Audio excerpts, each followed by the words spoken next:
And we welcome you once again to Woodward High School on Reading Road for NFFL football. Tonight, it's the River City Bulldogs hosting the Cincinnati X-Treme in the Crosstown Showdown. And alongside my partner, as always, Wayne Gates, I am Dave Forrest. And Wayne, a big rivalry game tonight in the NFFL. These are a couple of teams that know each other well. The offensive coordinator for the Cincinnati X-Treme, Coach Mike Kirchgessner, is the former owner of the Bulldogs. He actually sold the team to current owner Joe Uten. Some big-time bragging rights on the line tonight. Bragging rights, history, people that know each other. You know, the rivalries that you have when you're hanging out with a good friend or somebody with some history. You got some things to talk about. So I'm sure that the both teams will be ready to play tonight. And Coach Mark Scott came up to us and was telling us a little bit about his expectations for the game tonight. And Coach was visibly excited about the return of Cam Reyes. Absolutely. Cam Reyes making his first start of the year. He was injured in training camp and was unable to start the season with the Dogs. But according to Coach Scott, we are going to see an entirely different River City Bulldogs team this evening. They are fired up on offense. They're getting healthy. They've had quite a few players injured in the first part of the season, and they're getting some of those guys back.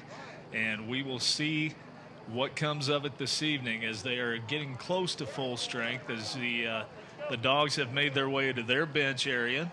You're looking at a picture of the Cincinnati X-Treme. The Dogs are wearing some snazzy new uniforms this evening.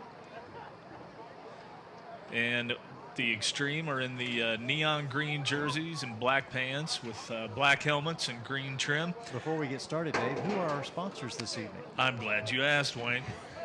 Tonight's coverage of River City Bulldogs football is brought to you by Hooligans Pub and Eatery, by Fitworks, by Dr. Fuad Amer. We are brought to you through the facilities of Waycross Community Media, by LA Fitness, by Buffalo Wild Wings, by Payne Chiropractic, and by Unlimited Carpentry. Dave, you may, I'm sure you know this already because I know you know, but this is being billed as the Crosstown Showdown, and there's even a trophy at a table at midfield. And little known, but equally important, after the game, there will be a dance. Don't do it. And that will be the Crosstown Hoedown. Oh, you did it. Oh, my goodness. And so it begins, folks. We hope you're settled in for a great night of Northern Frontier Football League action as Brian McCarthy kicks it away for the Dogs. The X-Treme take it on their own 15 and return it, bouncing off a few tackles out over the 35, and he's finally going to be brought down there. That is the anonymous number 18. It says in. I've got number 20, Sean Whitehead, as the ball carrier, but I may have misread the number. Maybe I was wrong. I'm still focused on the Crosstown Hoedown. Fiddles at the ready. So it'll be 1st and 10 for the X-Treme, just across their own 40-yard line. Now, the defense of the Bulldogs last week was very impressive. They did a great job pretty much from beginning to end. It was big plays and turnovers that hurt the Bulldogs in their loss last week. Absolutely. The defense was extremely stout, really only scored upon once, and that was a late touchdown in the first half on a 4th and very long play that the Kings Comets were able to convert on. There's a handoff over the right side. That one goes to number 5, Antonio Polinitz. Looks like he went for about 6 yards. So that will bring up a 2nd and 4. We'll see if the chain gang agrees with me. Well, they gave him a little over 4 yards, so I had a bad angle, Dave. That's what we're going to say anyway. Yes. That's what we're going to tell everybody. So that'll bring up, we'll call it 2nd and 6 then, as the X-Treme come to the line, and a timeout called by the officials as we've got some problems with the chain gang across the field. Maybe they were listening to me and it was actually, well, no, probably not. Looks like an equipment malfunction of some kind.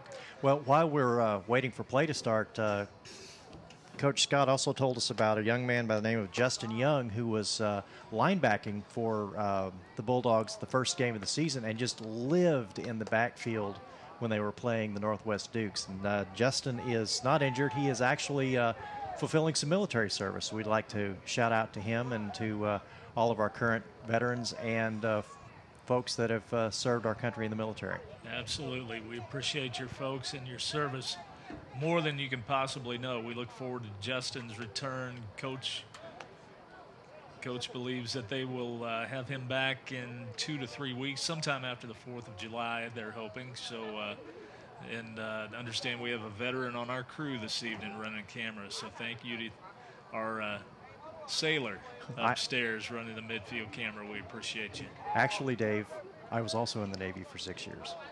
I had almost forgotten. Yes. I had almost forgotten that. I wasn't going to say anything. At some point this evening, since you browbeat me into telling the Coach Scott Herschel Walker story from last week, we're going to get you to tell your Top Gun story at some point this evening. And, I wish you hadn't done that, I'll leave it at Dave. that. We're going to tease it at that, so be sure to stick around for the rest of the evening as Wayne Gates will regale you with stories of his brush with Hollywood fame. I did not ask him to do that. I just want that on the record right now. 2nd and 5, the X-Treme come to the line. Turnabout's fair play, buddy. That's all I'm saying. Number 4, Maurice Lovett is at quarterback. This is his first start of the year, and the handoff is swarmed in the backfield. And that, I believe, was Lamont Kuntz. Number 5, it looked like. Maybe I'm wrong. Maybe I had a bad angle. But he was 85, I believe. He was Lamont Kuntz living in the backfield again there. That backs him up about 6 yards. That'll bring up 3rd and 11. You saw in the replay, he pointed toward the Bulldogs line like, those guys aren't supposed to be on top of me as soon as I get the ball. Someone must have missed an assignment. It's always someone else's fault. A large man in orange was suddenly on top of me. Yes. Now, I believe, of course, the Bulldogs' colors are black and red. In the evening sun, they do have a little bit of an orange tint to them, but those are some snazzy new uniforms. That's a like subtle way to correct me, Dave. That's very nice. I like that quite a bit. Now it's 3rd and 11. They lost 5 yards on that stellar defensive play. Lovett takes the snap. He looks to throw. He's got a man to his left. Can he connect with him? He sure does, and that's going to go for an X-Treme touchdown. No flags on the play. That's complete to number 80, Jeremy Greer. And just like that, the X-Treme are on the board, and they lead it 6-0. Looks like the X-Treme were trying to stretch the Bulldog defense out a little bit because the Bulldogs were pretty aggressive, faking the blitz right before the snap, and then the X-Treme made him pay.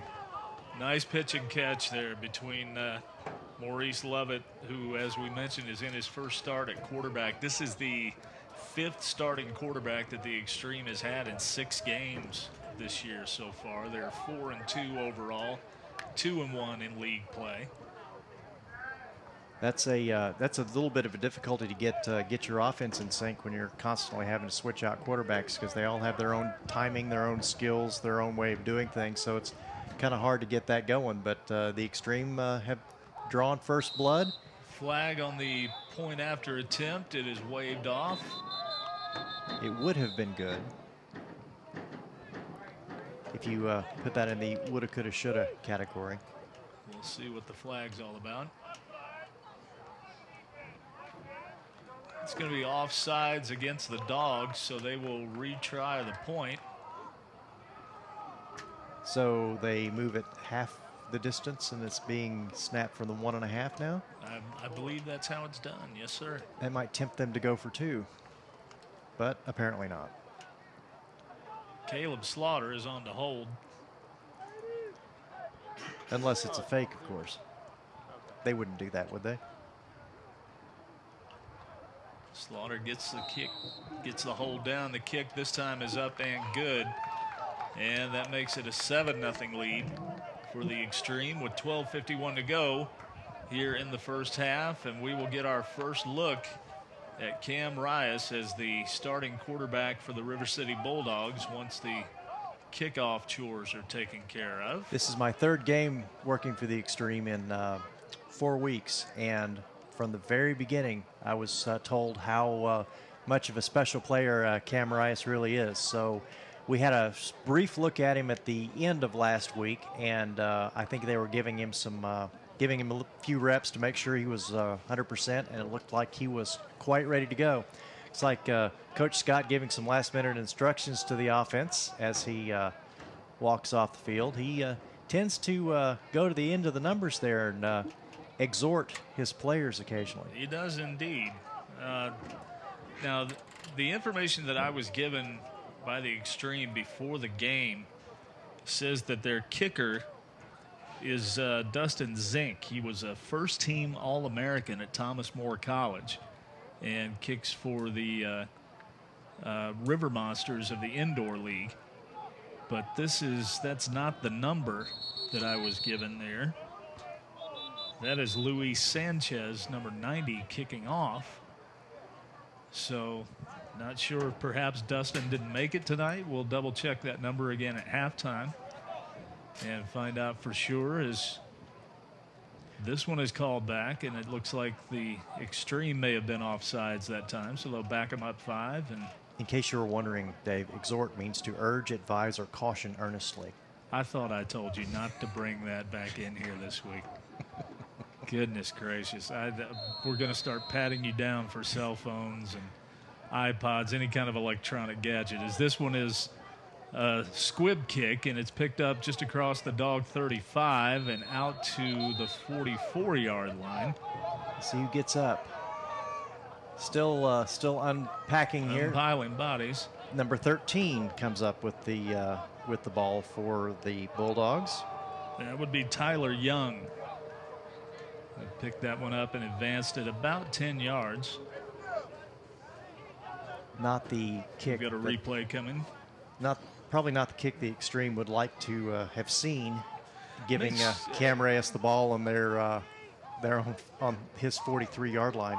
Makes me wonder again if Dustin Zink just did not make the trip this evening, or what's going on with their kicking game. So we'll again have to look into that at halftime, as Cam Reyes brings them to the line. They've got 4 wides. He has a setback alongside.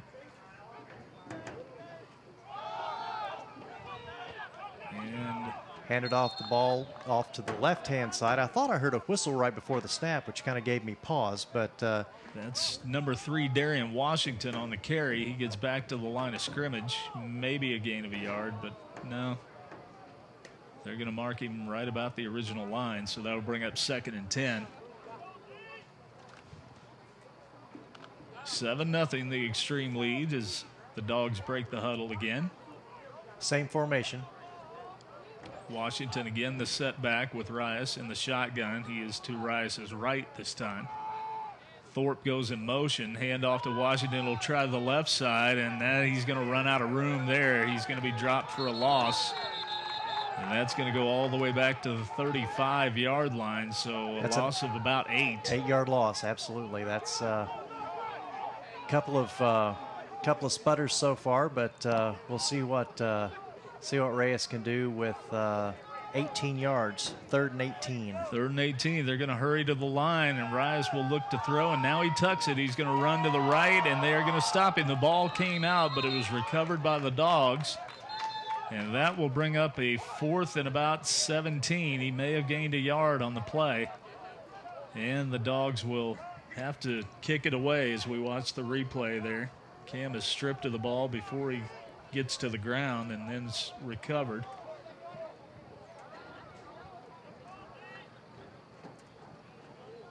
All right, looks like back to punt for the Bulldogs is number 14. That is Brian McCarthy. He kicked and punted for the Dogs last week, made a really nice play on a low snap that bounced to him. He caught it on one hop and drilled a punt last week. And he'll have to do it again here, and he gets away a good one. It's a wobbly spiral that won't turn over. It takes a bounce back for the X-Treme, back toward the X-Treme 40-yard line. It'll be downed at the 38. So that ball bounced backwards probably 15 yards. It sure did. It was almost like like a Tiger Woods or Bubba Watson wedge shot there. Somebody pulled the string on that one. So it'll be 1st and 10 for the X-Treme at their own 38. Coach Scott is again out near midfield, giving his defense some last-minute instructions. No doubt, telling them not to bite too hard on the blitzes, to watch letting the receivers get behind him. Looks like they're playing a 3-4.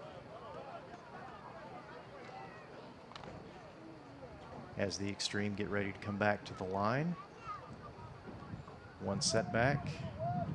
And we've seen Lovett playing up under center, something that you don't see a whole lot of these days in just about any level of football, really, but especially from high school on up. A lot of teams work out of the shotgun, but Lovett is working under center quite a bit this evening. The backs are in a power I.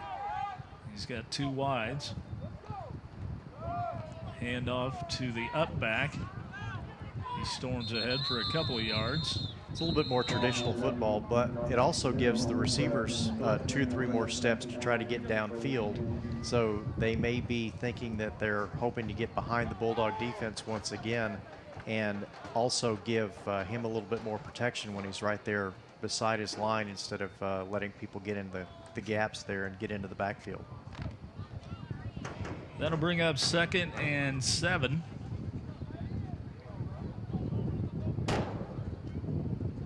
Call it 2nd and 6, actually. Ball on the 42-yard line of the X-Treme as Lovett looks over the defense. The I formation. Again in an I.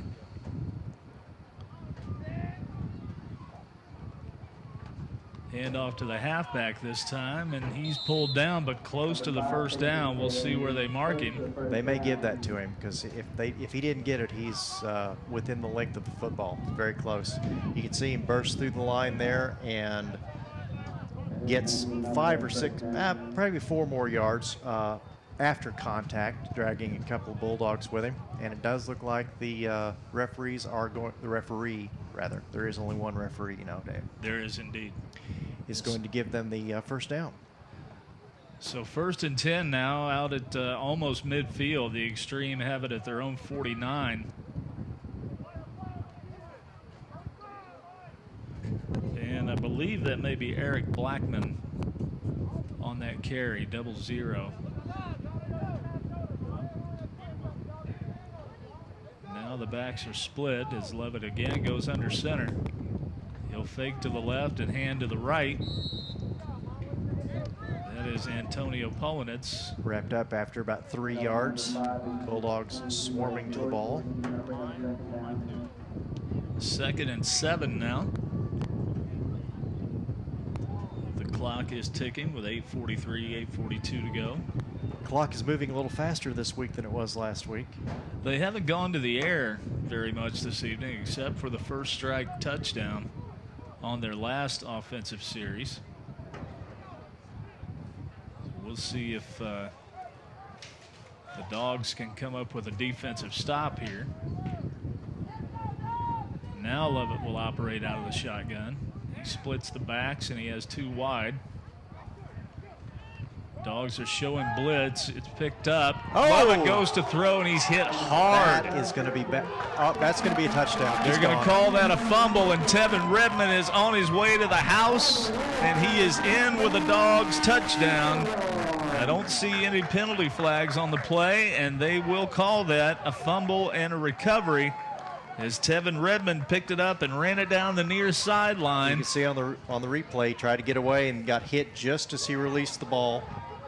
And that was it. Once the ball's back that far, he picks it up on one bounce, and he is gone. Lineman makes a valiant attempt to get him, and actually almost got him, but not gets quite. Him on the ground. Redmond gets into the end zone, and that was big Aaron Johnson who laid the hit on Lovett that caused the fumble. Nice play out of number 90, big Aaron Johnson, to cause the fumble. Tevin Redmond, being Johnny on the spot, picked it up and ran it back 45 yards for a Dogs touchdown as Brian McCarthy is on now. Jimmy Dan Connors from the X-Treme was the one that tried to run him down and knocked him down, but only after he crossed the goal line. Brian McCarthy on to attempt the extra point for the Dogs that would tie this game up. Special teams have been a bit of a concern for the Dogs, but we'll see how this goes. The kick is up. No good, but a flag. It is no good. There is a flag indeed on the play. Let's see what our signal is here. The referees may have detected some shenanigans. Offsides called against the X-Treme, so we'll get to replay the try. And again, I'm wondering whether or not they'd be tempted to try to go for two at this point. Just a thought, of course, but since the kicker's still out there on the field.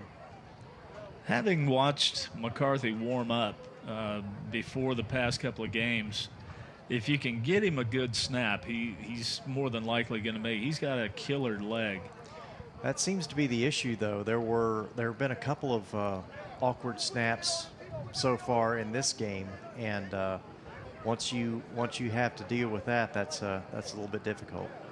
And McCarthy did tell me that one is blocked, so that will be no good. No flags on the play that time, and the X-Treme blocked the extra point, so that leaves us at 7-6. And McCarthy and I talked a little bit after the game last week, and he told me that he's not used to kicking off of turf. He's used to having a kicking plate to kick off of, which adds, depending on how big they are, 2 to 3 inches of clearance, and he's not used to kicking directly off the ground, whether it be field turf, as is the case here at Woodward High School, or just dirt and grass. If he hits the ball high, it's going to go flat. Yes, and it looked like, especially on that first kick, that's what happened. But that one of the X-Treme players was just able to elevate and get a solid block on it. So that leaves us at 7-6.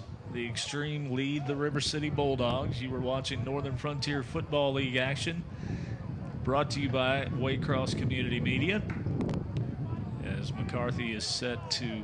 And both scores have come off of big plays. One, a touchdown strike of 50-plus yards. The other, a fumble recovery and run back for a touchdown. So both offenses have yet to make a real consistent drive other than perhaps 1 or 2 first downs.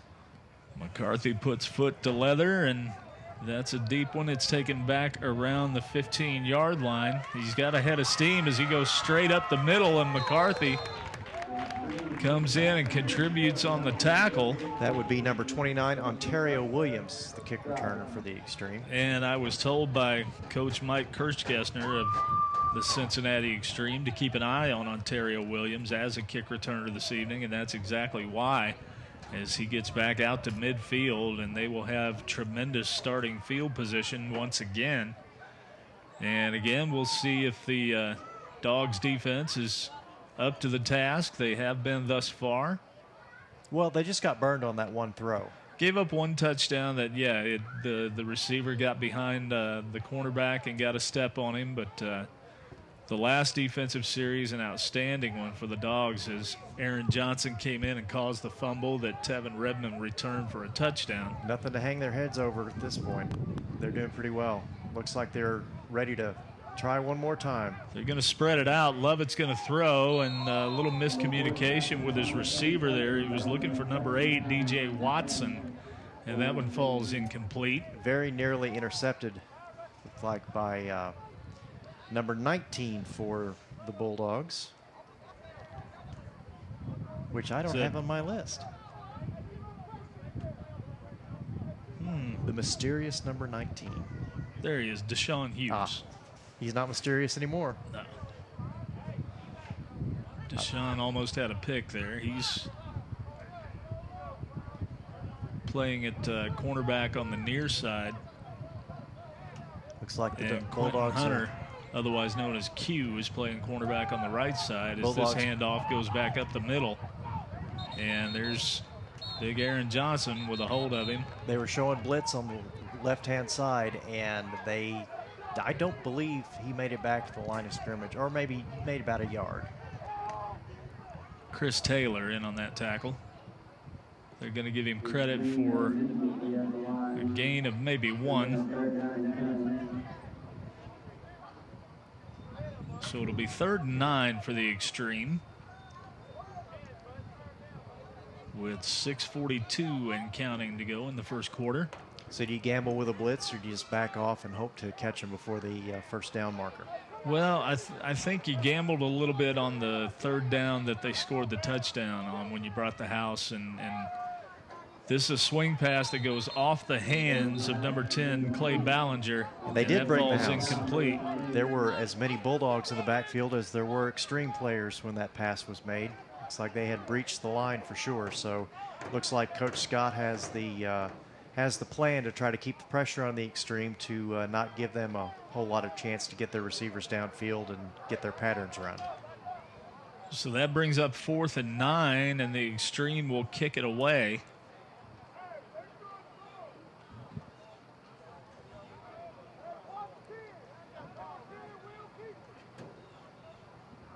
Bulldogs back to receive. That's Rasheem Whitfield for the Dogs. On the 10, and then who's at the 20? Number 4.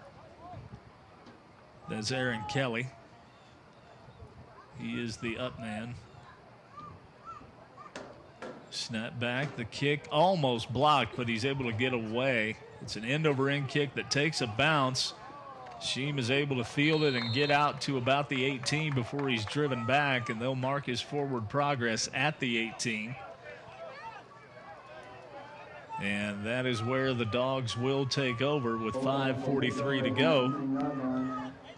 Want to remind you that tonight's coverage of River City Bulldogs football on Waycross Community Media is brought to you by Hooligans Pub and Eatery, by Fitworks, by Dr. Fuad Amer, by Waycross Community Media, by LA Fitness, by Buffalo Wild Wings, and by Dr. Nicholas Payne of Payne Chiropractic, and by Unlimited Carpentry. We thank all of our fine sponsors for bringing us to you this evening. We hope that you are enjoying this evening's action. Cam Reyes is directing traffic in the backfield, and it looks like there's a stoppage of play on the field.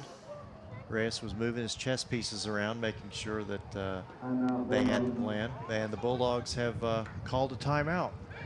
I can understand wanting to keep things on track because it is a 1-point game now, where the other 2 games that we've been involved, the Bulldogs ran away with one, and then at this point in the first quarter last week, the Bulldogs were already in the hole. So I think they're wanting to make sure that they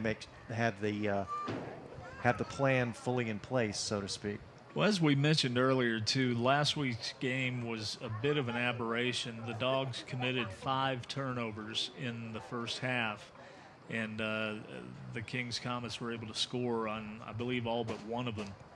And no such luck this week for the X-Treme defensively, anyway. The Dogs are on their second offensive series, and the first one, well, little hit and miss, but we'll see what happens here as they regroup. And I know coaches generally dislike calling timeouts in the first and third quarters, but it looked like it needed to happen. Reyes is back with one man beside him. He rolls to his right, looks to throw. That's complete, and that's going to be a first down and more. And that is Dakota Kidd, number 16. A pass over the middle in traffic for 12 yards, and that's got to give the X-Treme pause as they wonder how to defend against Reyes, because if he can hit those, they got to step back and defend them, which gives him room to run. And they're playing a bit of a hurry up now as they're waiting for the chain gang to get set across the field. Reyes rolls to his left, this time looking to throw, again complete. That's to Rasheem Whitfield.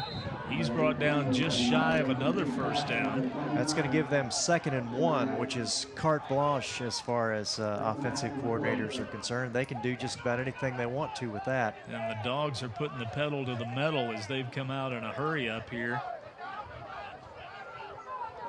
in the first quarter on their second offensive series. 2nd down and 1.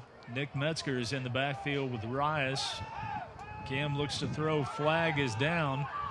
Reyes is dragged down right at the first down marker. Not sure what that might be. Maybe some sort of a blocking foul, because it looked a little late to be called on some sort of line violation. But I guess we'll find out. We'll see what the flag is all about as the officials confer. One of them is pointing toward the Dogs. And the Dogs are backing up a little bit, so. Guilty conscience, perhaps? Perhaps they... The disembodied voice of wisdom is calling for a horse collar or face mask, so we will see if they are as wise as we check the replay. You can see right there. It looks like the referees may have disagreed with the blocking, but still no indication. Still no signal. Their referees are having a hoedown of their own as they discuss what's going on. Well, I think at this point they may have moved on to dinner plans and just forgotten to call the penalty. Yeah. Well, we had Buffalo Wild Wings last week, but it was so good. Why not go back? Absolutely. There's always room for B-dubs. That's my thought on the matter. And it looks like there may have been some sort of resolution. The officials' huddle breaks up. The referee steps out. We've got an illegal shift. And then a horse collar called against the X-Treme. Those penalties will offset, so we'll replay 2nd and 1. So it's like nothing ever happened. Like it never even happened. Duly noted. 4:34 to go. As Cam Rice again in the shotgun. 4 wides. Nick Metzger is the lone setback with him, and he will hand to Metzger as he dances through the line. He's got some open field. He's got a first down and more. They trip him up about the X-Treme 30-yard line. Big run for Nick Metzger. That's 25 yards, and that's going to be a first down for the Bulldogs. You couldn't get more up the gut than that. I don't think Metzger went left or right 1 inch. He just kept running north and south and gained about, 25 yards there? Pretty run by Nick Metzger. So that brings up 1st and 10 as the chain gang still not set. Rice looking around to throw. He gets rid of it, and it falls incomplete. Flag on the play now. You don't think they're going to call intentional grounding on him, do you? I would certainly hope not. It looked like Metzger was in the area of the pass. Well, I'm not sure exactly what else it would be unless there was some sort of disagreement with the block. Well, he just went to his hat. I'm wondering if he's going to call ineligible receiver downfield. As again we have confirmation from the truck that that's what he sees. And throwing to alignment is frowned upon.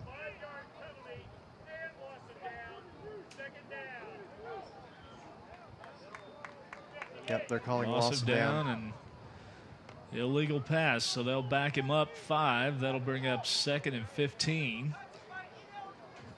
A relatively painful penalty because not only do you lose yardage, but you lose a down as well. But he probably would have been tackled 5 yards behind the line of scrimmage if he hadn't gotten rid of the ball, so I guess it could have been worse. Dogs break the huddle, and they will send 5 out wide with Nick Metzger in the near slot. Cam Rice in the shotgun by himself. I think they're going to throw the ball, Dave. Rice rolls to his left. He's shut off there. He gets away. Looking back to his right, there's a flag, and that's off the hands of one dog and into the hands of another. And it will be coming back, though, as he's tackled down at the 15-yard line. Looks like number 29 for the Bulldogs is that's Rasheem Whitfield. Quite annoyed by the fact that that spectacular play is going to get called back due to what the disembodied voice of wisdom is calling a block in the back, having seen the replay before we do. They are amazing in that truck, aren't they, Dave? They are, absolutely. And we go from 2nd and 15. Holding against the Dogs. That'll back them up 10 more yards. That's going to bring up a 2nd and 25. Now, and we'll see what they have in their playbook for that. On 2nd and 25, I'm thinking that an off-tackle run probably is not going to happen. Well, I don't know. With Cam Rice's athletic ability, a quarterback draw may be exactly what Coach Scott has in mind. We've heard and we've seen what a great open field runner Cam is, and we'll see just exactly what the thinking is on the sideline here as the Dogs break the huddle. See if he can get outside and turn the corner. He's got two backs in the backfield with him. They all run the same direction. I guess we'll see. He fakes the handoff, looks to throw left. That one's a little tall for Josh Thorpe and falls incomplete, almost within the reach of an X-Treme player. That'll bring up 3rd and 25. Bit of a jump ball there. Fortunately, the X-Treme didn't come up with it.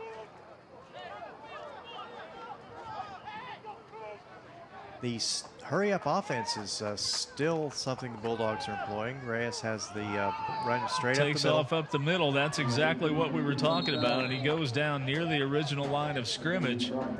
So a 15-yard pickup, and that'll bring up a 4th and 10. Didn't want to risk further injury for another 3 yards. And the Dogs, it looks like they will go for it as Reyes stays in the game. Snap to Cam Reyes. He rolls left. He's looking to throw over the middle, and that one almost intercepted. And the Dogs will turn it over on downs. But still, you can see what Coach Mark Scott was talking about before the game. This is a much more dynamic River City Bulldogs offense with Cam Reyes at the controls. Well, with the hurry up, they'll probably run 10 or 15 more offensive plays just from that alone than they ran last week. And with Reyes having a chance to touch the ball every time, and you could tell that the defense has to respect what he's doing because they never know whether he's going to pull up short and throw it or keep running. And he's clearly a difference maker for the Bulldogs. So 1st and 10 for the X-Treme as they take over on downs at their own 32-yard line.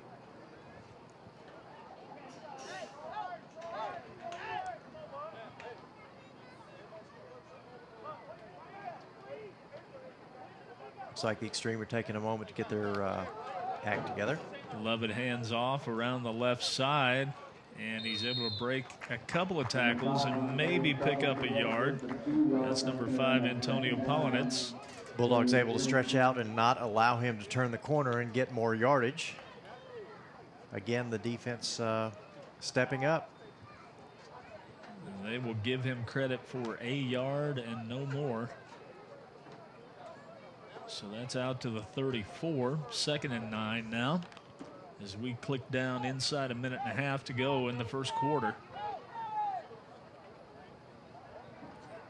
Lovett brings him to the line. He's got 4 wides and the backs are in an eye. It's interesting how both teams have completely different offensive schemes. There's a handoff over the left side, and again, he's met with some Dogs resistance there. I'm wondering how often the X-Treme will continue to go back to that well, since the Bulldogs are demonstrating that they can and will stop the run, giving them a 3rd and 6 now. Aaron Johnson in on the stop for the Dogs.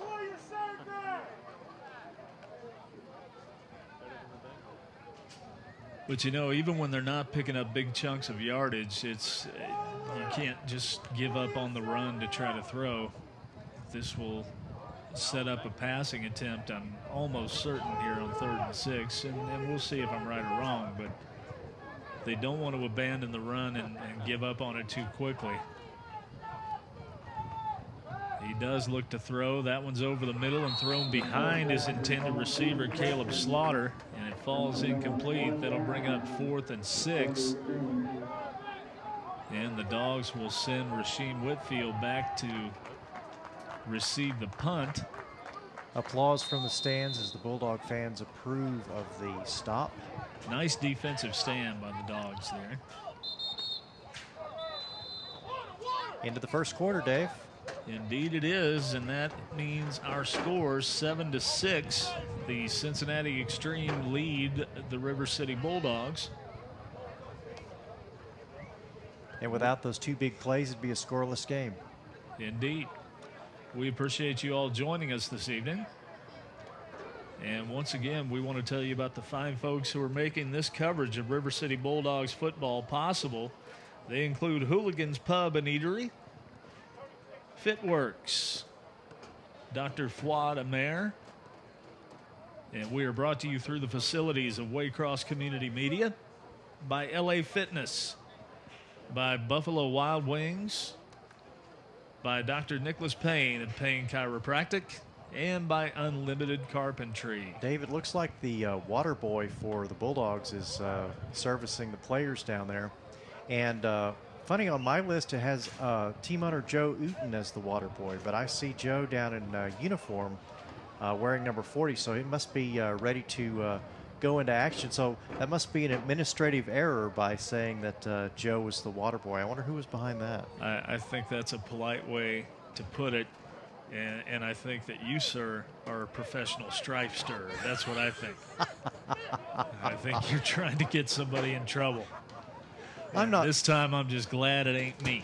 I'm not trying to foment discord. No. Look that up. Tell the folks what that means. Foment means to stir something up, and discord means disagreement or, that sort of thing. Goodness sakes. Acrimony. Acrimony. So we'll start the second quarter with a punt here. The X-Treme, their punter is back on his own 25. And it's a fake. And it worked. He did pick up the first down. That's number 10, Clay Ballinger, who took the short snap and advanced it for about, call it 9 yards, but they only needed 6 for the first down. So that'll be 1st and 10. For the X-Treme as they execute the fake punt to perfection. Fake punt was used on the Bulldogs last week, too, if I recall. I believe it was.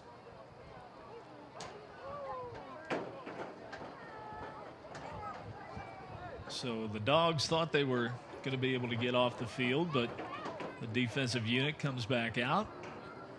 And thus far, they've looked awfully good.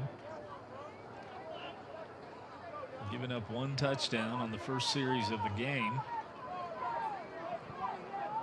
As quarterback Maurice Lovett will work out of the shotgun. He's got 4 wides and 1 setback.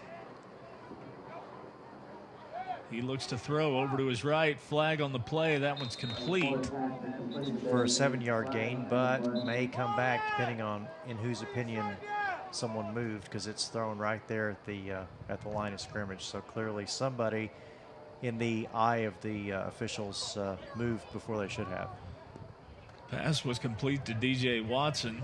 They're going to call a false start against the X-Treme, so that'll back them up 5. And we will repeat first down.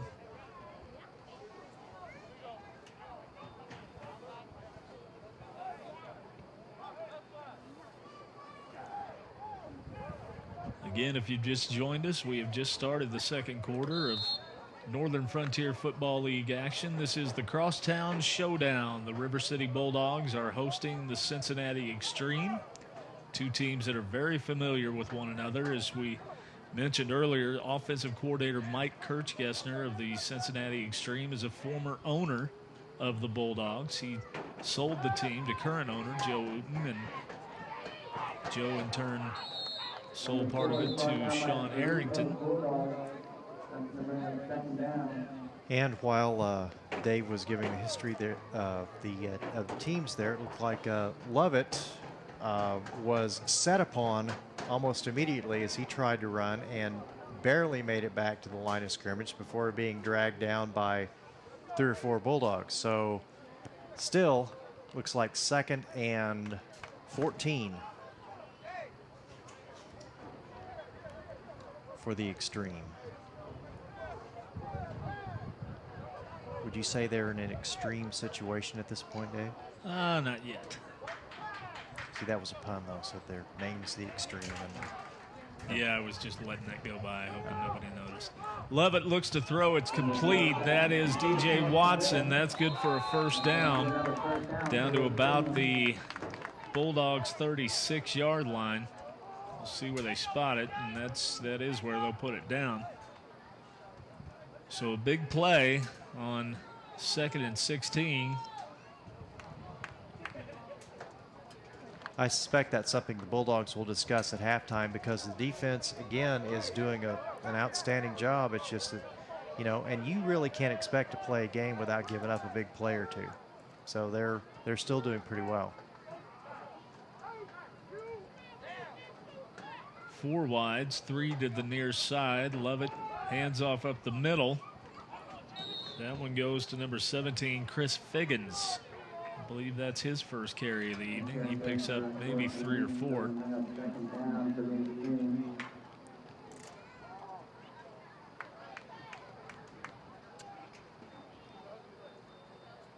And he did get 3 yards. That'll put him at the 33. Make it a 2nd and 7.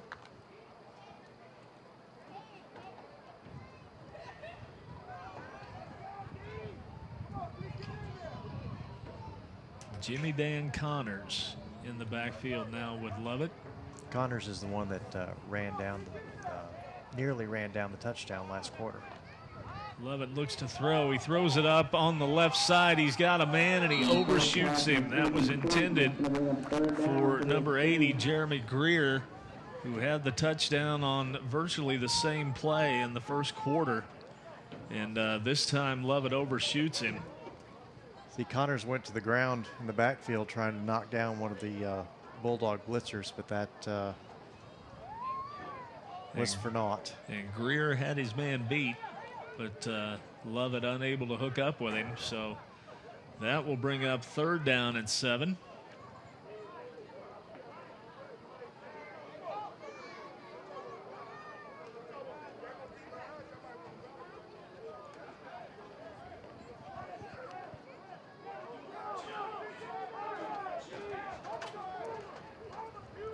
Lovett in the shotgun. And this is a reverse that goes to Clay Ballinger around the right side, and he's going to pick up the 1st down and then be chased out of bounds. Like number 24 for the Bulldogs nearly laid down a terrific hit. Quentin Hunter, defensive back, came flying in and contributed on that tackle. Nicely executed double reverse by the X-Treme. Watch here on the replay when he nearly gets decapitated here. That was a nice defensive effort. Well, decapitated might have been hyperbole, Dave. Perhaps a bit. Just a little. Well, we have to try to keep things exciting. 1st and 10 for the X-Treme. They are at the Dogs' 21-yard line. Lovett looks to throw to his right, complete to Ballinger, and that time a nice hit by Quentin Hunter as he hits Ballinger right about the knees. Makes a good cut tackle. As we watch here on the replay, you'll see Hunter comes up and boom, puts the shoulder right on his knees, and after a 5-yard gain, that'll bring up 2nd and 5 from the Dogs' 17.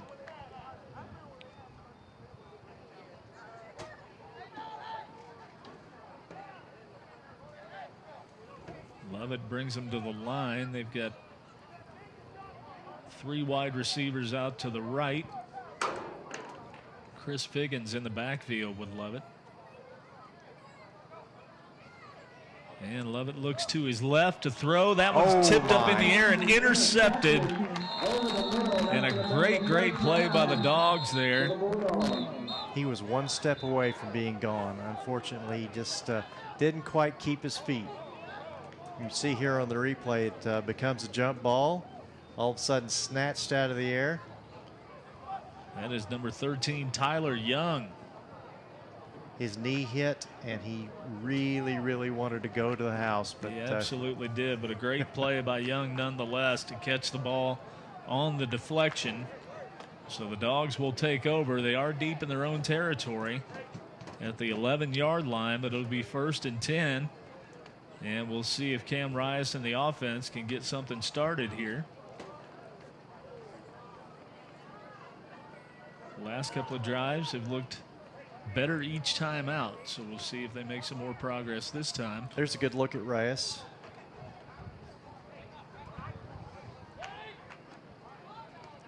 right down in front of our Waycross camera. Cam looks to throw, pulls it down, rolls to his right, looks over to the right side, falls incomplete. 2nd down for the Dogs. 2nd and 10.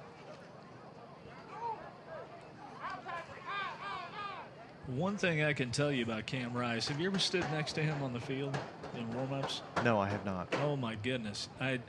This dude has some serious guns on him. He's got some arms like you wouldn't believe. He was out warming up today, and always amazed that he's not a terribly large guy as far as height, but just very muscular, very chiseled, and you can tell he's in great shape, and a lot of strength in that frame. As he brings him to the line, and looks like he will go under center for the first time today. Their backs are in an I.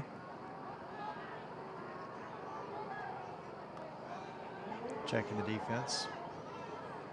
And he will hand off to the halfback. That's Washington as he comes around the right side, my. cuts back toward the middle of the field, and a nice pickup out across the 20. That's going to be close to a 1st down. Nice run by Darian Washington. Just a couple of steps from taking off on a much, much longer sojourn down the field.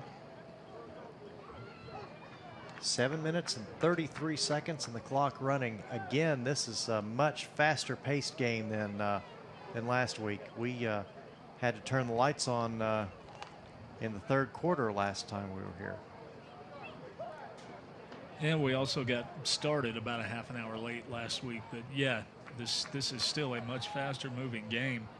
And I got to think the legs of Cam Rice have something to do with that. Backs again in an I. Darian Washington is the halfback as Rice hands, looks to throw. Now he takes off up the middle and scrambles for a couple of yards. He's going to be close to the 1st down marker. What do you think the chances are that the Bulldogs will go for it if it's 4th and 1? I'm going to predict right now they absolutely will. Considering that the offense is still out on the field? Yes. Looks like they're giving them the 1st down. They do give them credit for a 1st down, so that'll be 1st and 10 for the Dogs. You had a bad angle. I do indeed. At their own 24-yard line, 23.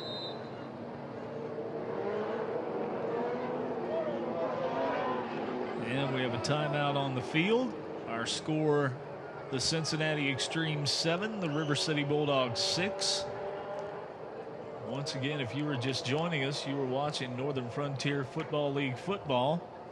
I am Dave Borst alongside Wayne Gates. And if you are just joining us, goodness, where in the world have you been? You're missing a great game.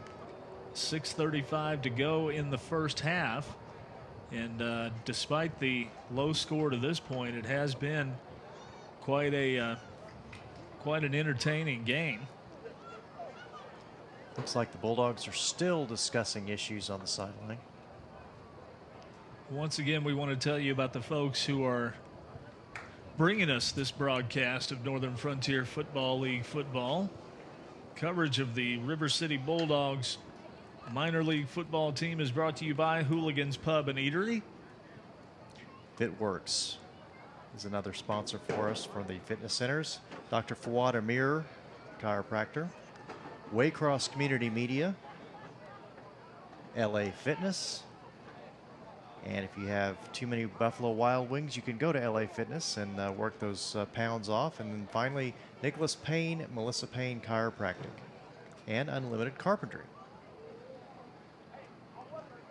And it looks like the Bulldogs are back on the field and prepared to go to battle once again. Reyes once again under center. Cam Rice looks over the defense. He's got 2 backs in an I and 2 split out wide. Ball is on the ground. It's taken away by the X-Treme, and he is running it toward the goal line, and they're going to mark him in. That's an X-Treme touchdown. Looks like number 20 for the Bulldogs, Tim Swan, tried his best to prevent the touchdown, but there was just too many extreme players, too much motion. That, I believe, is, no, I was going to say Carlos, that's Justin Sims, who stripped the ball away and ran it back in for the touchdown, as we have an injured Bulldog on the field. That is Tonis Brzezinski.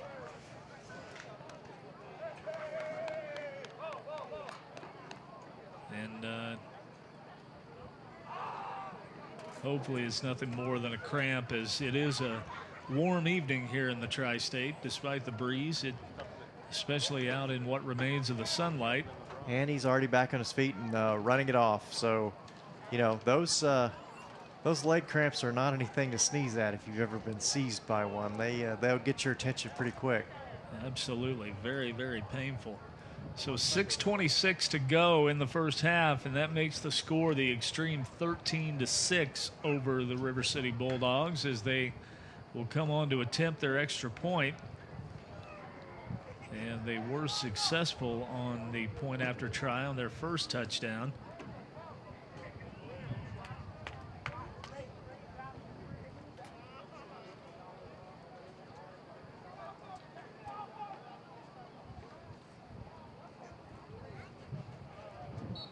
Caleb Slaughter into hold.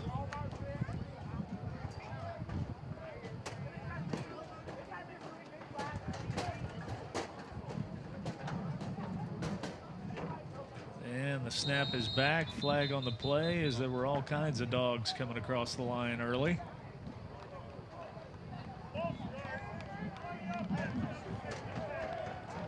False start called against the X-Treme. I think that this is at least the second time, if not every time, that an extra point has been attempted, there has been some sort of penalty on one side or the other.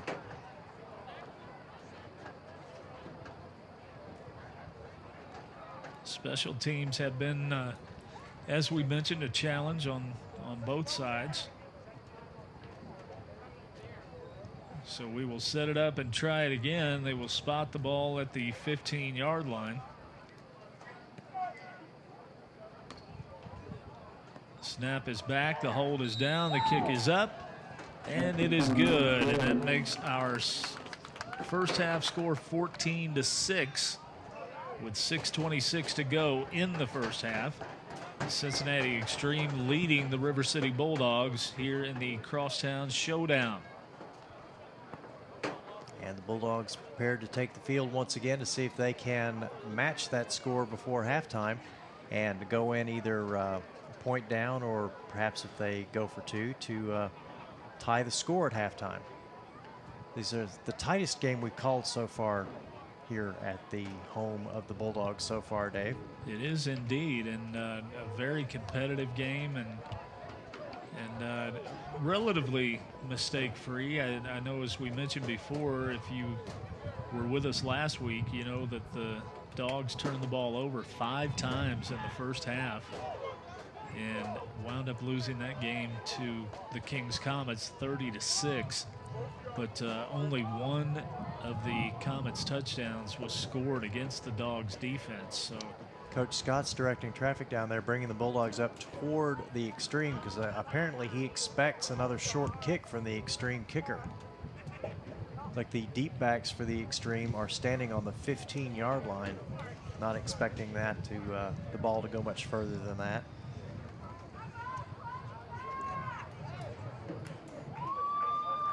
You can hear the crowd exhorting the Bulldogs, cheering them on. I knew that. Another very short kick, taken at the 30.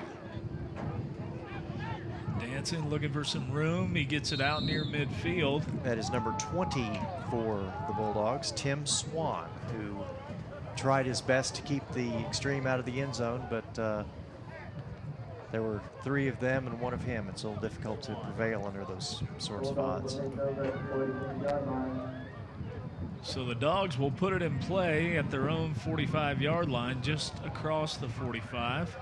You know, the 46. The X-Treme have to dislike giving Cam Reyes the ball at his own 45-yard line. Well, I think sooner or later he's going to burn them. We know the type of athlete he is. We know the dimensions that he brings as a dual threat quarterback. So we'll see how they choose to utilize him in this series. No I formation this time for the Bulldogs. Rice in a shotgun with 4 wides and a setback. He looks to throw. Pressure on him as he rolls to his left. That one's incomplete, intended for Washington. That may have been intended for Washington with quotation marks and just not wanting to take a sack. But at least it's 2nd and 10 and not 2nd and 15. So one of the ways that the quarterback has to decide as to when to get rid of it and when to live to fight another down. See, absolutely. I said should have said another day, but see, that was a alliteration. Yeah, I got that. Thanks. 2nd and 10 as Rice looks to throw again. That one's complete over the middle. That's Rasheem Whitfield. Nice spin move, and then jumps another tackler and gets down to the 33 of the X-Treme. Big pickup for Rasheem Whitfield. He was wrapped up and got another 8 yards. You can see on the replay here where a lot of folks would have just gone down there, but he spins out, takes a nice little hop, and another 8 yards in the books. So now, instead of being on the 40, they're on the 32. Pickup of about 24, 25 yards. Nice. Rice back in the shotgun again. He looks to throw, pulls it down, rolls to his left. Now he'll keep it. Dance out of bounds after a run of about 5. Nice play by Cam Rice. Probably a good decision to go ahead and head out of bounds now instead of, turning inside and getting another 2 yards. And well, that was one of the other things that Coach Scott told us before the game. He had given Cam strict instructions that if you get near the first down marker, you get out of bounds. We need you for the rest of the season. Yeah, another 3 yards isn't worth sitting out another 4 games. No, it's absolutely not. So that'll bring up 2nd and 5. As the Dogs come out again in the same formation. This time they have Whitfield and Metzger in the slots. Washington in the backfield with Cam Rice. He looks to throw again. And going down the seam for Whitfield, he overthrows him. No flags. It's one shot at the end zone, and I believe it's going to be 3rd and 5. So that was a shot at the end zone, so it looks like they'll be depending on Rice to get them their last 5 yards and get a first down inside the 25 and try to go from there. And you've got to believe they've got 2 downs to work with here. I can't imagine that they would kick. If they try to field goal from there, it'd be nearly a 47-yarder. Rice breaks the huddle. Again, 4 wides and a setback with him as the Dogs spread it out. He looks to throw. Takes off up the middle. That's a first down and more as he breaks a couple of tackles. He almost got the edge, but he's down at the 11-yard line. That's going to be a first down and almost a 1st and goal, but looks like they're going to mark him at the 11, so it'll be 1st and 10 from there. Nice run by Cam Rice as he just ran through a couple of tackles, cuts to his left. And I thought right there he might be able to get the edge, but a nice angle taken on him by number 20, Sean Whitehead. Took a pretty good shot there to the legs, but looks like he's up and bounces up, none the worse for wear. Coach Scott's now down on the 20-yard line with the offense for the Bulldogs. No doubt with some last-minute instructions and exhortations. Entreaties, if you will. I'm just ignoring you now. I don't know why you're even continuing. 1st and 10 for the Dogs. 2:45 to go in the first half and counting. Handoff. Picks up a yard, maybe two. Who is that? Washington on the carry. Second down and 8 as the clock continues to tick inside 2.5 minutes.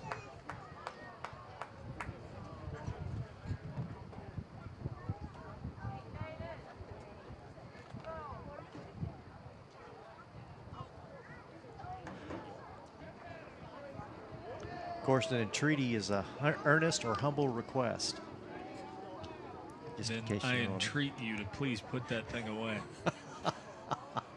Cam Rias is now flanked by a couple of backs. Low snap. He hands it off and not going to get back to the line of scrimmage. Well, just back to the line of scrimmage is Darian Washington. A sincere effort by number 77 on the X-Treme to pull that football loose. Don't have a 77 on my magic list. 2-minute warning. And when we come back, that's going to be a 3rd and 9 now, a loss of a yard on the play.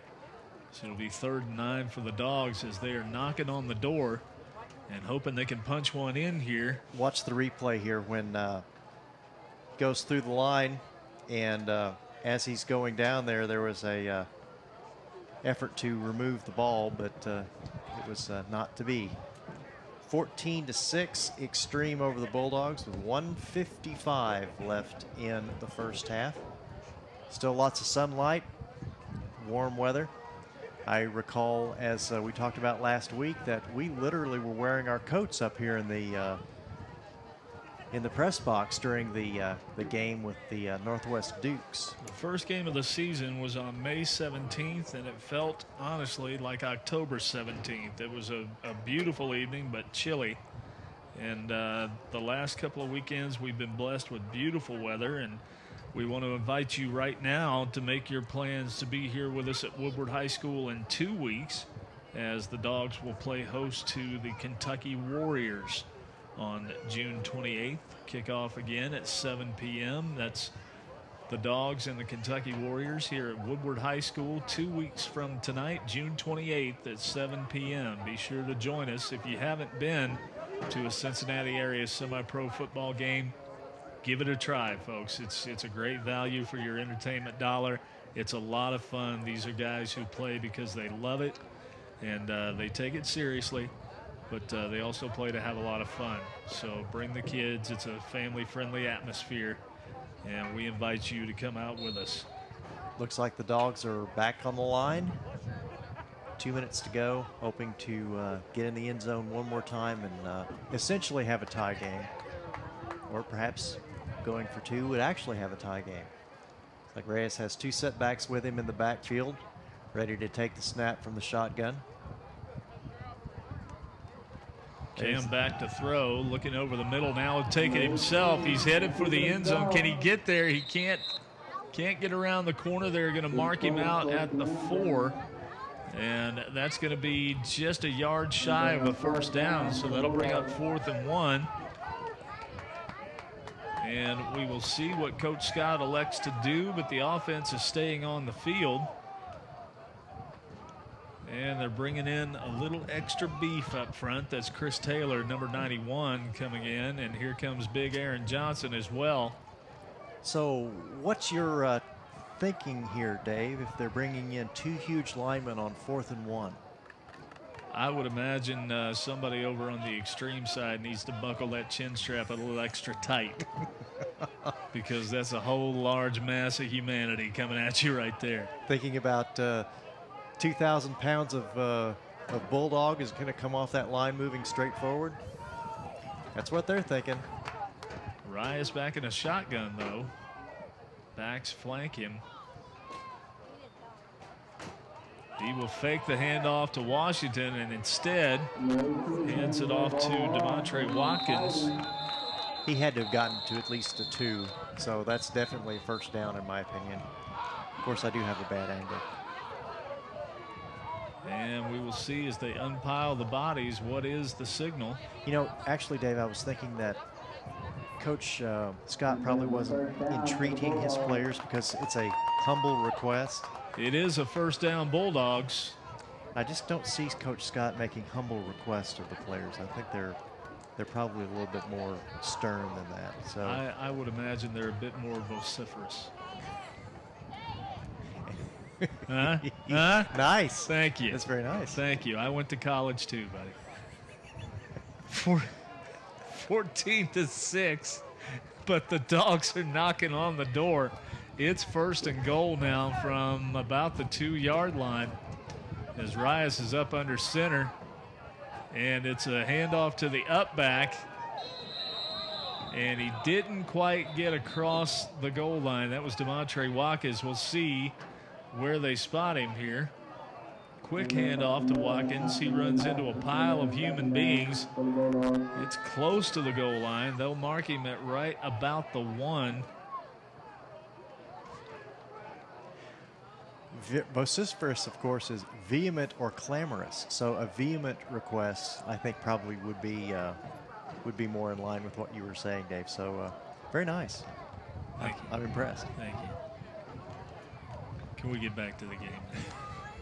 14-6 with 33 seconds to go and counting as Rias is under center again. The backs are in an eye as the Dogs try to punch this in on 2nd and goal.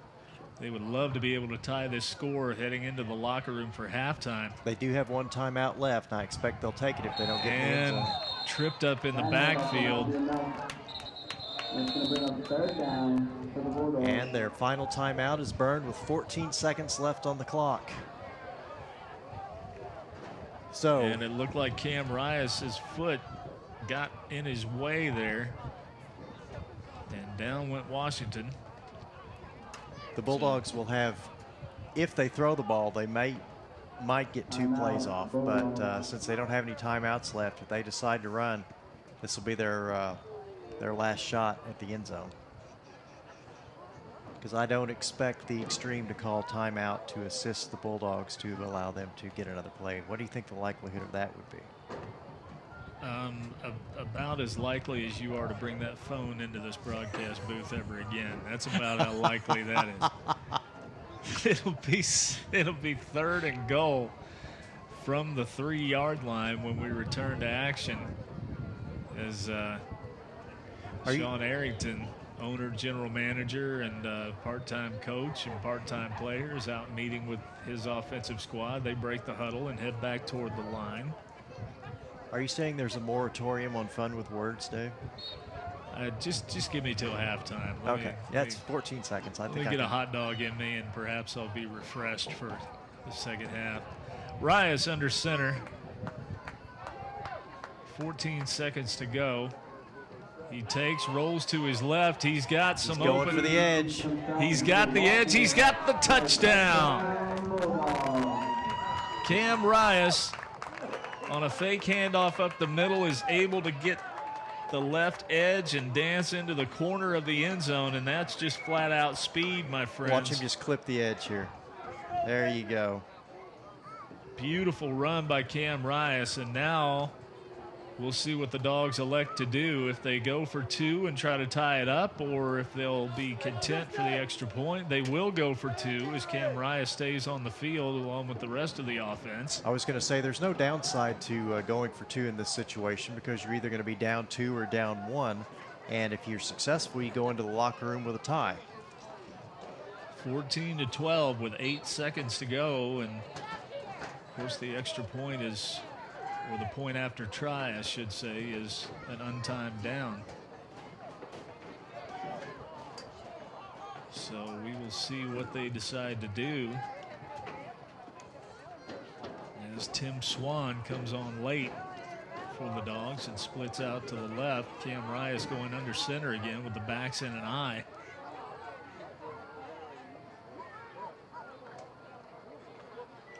Cam pitches out.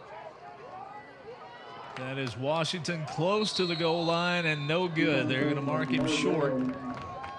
So that leaves us with the score: Cincinnati X-Treme 14 and the River City Bulldogs 12 with 8 seconds to go here in the first half. So glad you're joining us on Waycross Community Media. I am Dave Borst alongside Wayne Gates. You were watching Northern Frontier Football League football.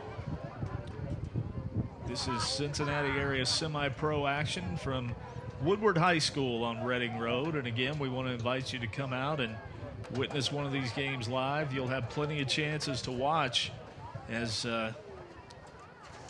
these games will be aired at various times on Time Warner Cable and Cincinnati Bell Phi Optics. My partner Wayne will have those listings for you. Well, Dave, you can see this game Monday at 7 p.m. and Wednesday at 9 p.m. on Time Warner Cable Channel 979 or Cincinnati Bell Phi Optics Channel 850. That will be for the majority of people with the majority of cable systems. So people even in outlying areas on Time Warner like Amelia, Batavia, Claremont County. That's Channel 979 and Channel 850 on Cincinnati Bell. Monday at 7, Wednesday at 9. Also, Thursdays at midnight, Time Warner Channel 24, Cincinnati Bell 852. Fridays at 9 a.m., Time Warner 15, Cincinnati Bell 851, and available on the internet at Waycross's website. So the Dogs will kick a squibber. And it is picked up around the 20. And he's getting out close to midfield. That is number 29, Ontario Williams, and that is the guy that you'd ideally like to keep the ball out of his hands. But at this point, the point is moot. It does no damage as we have come to the end of the first half. 14-12 is our score, with the Cincinnati X-Treme leading the River City Bulldogs in the Crosstown Showdown. And once again, we want to remind you about our fine array of sponsors who make this broadcast possible. Hooligans Pub and Eatery, Fitworks, Dr. Fouad Amer. We are brought to you through the facilities of Waycross Community Media, by LA Fitness, by Buffalo Wild Wings, by Dr. Nicholas Payne and Payne Chiropractic, and by Unlimited Carpentry. We invite you to stick around for an exciting second half of action in the Crosstown Showdown. You are watching River City Bulldogs football, Northern Frontier Football League football on Waycross Community Media. Stick around. Do you like what you see? Do you want to see more programs like this? Well, check out waycross.tv for this program and others like these.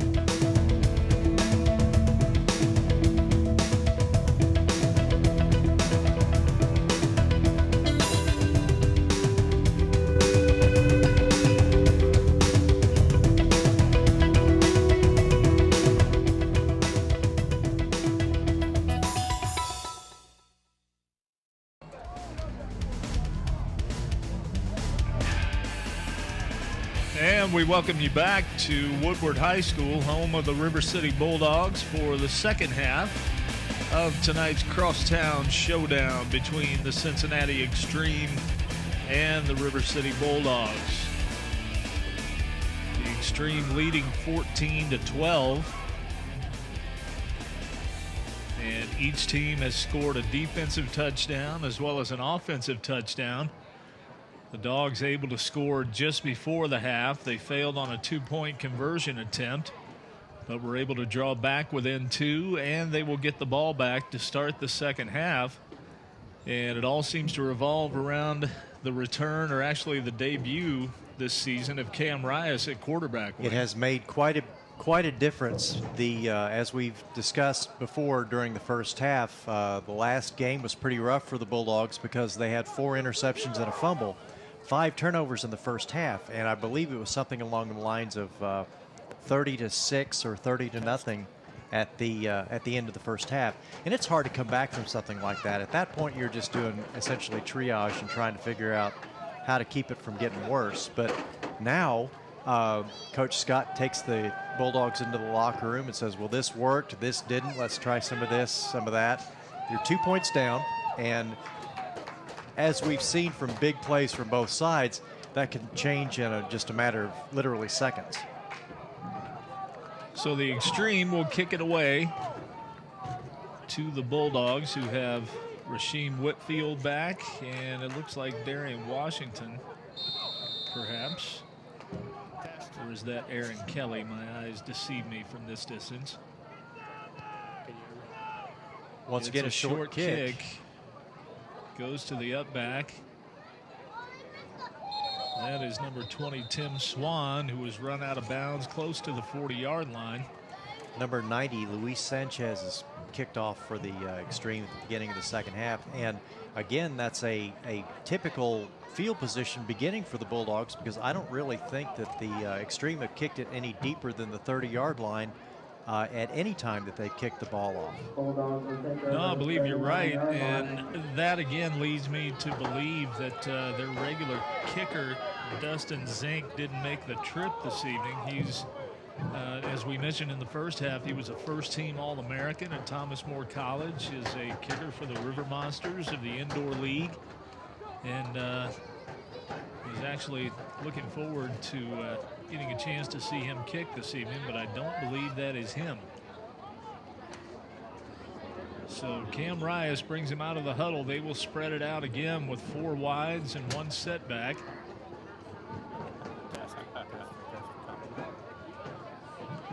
Cam with a shovel pass to Darian Washington. He breaks 1 tackle, back to the line of scrimmage, and picks up about 3 as he falls forward. Looks like the helmet from number 55 for the Bulldogs, Marwin Brown, came off during that scrum. You can see on the replay here where he's fighting for some yardage there. Fortunately, his head wasn't still in it as the helmet went flying. That'll bring up 2nd and 5 now. Pads a poppin', Pads Dave. a poppin' indeed. 2nd and 5 from their own 45 for the Dogs.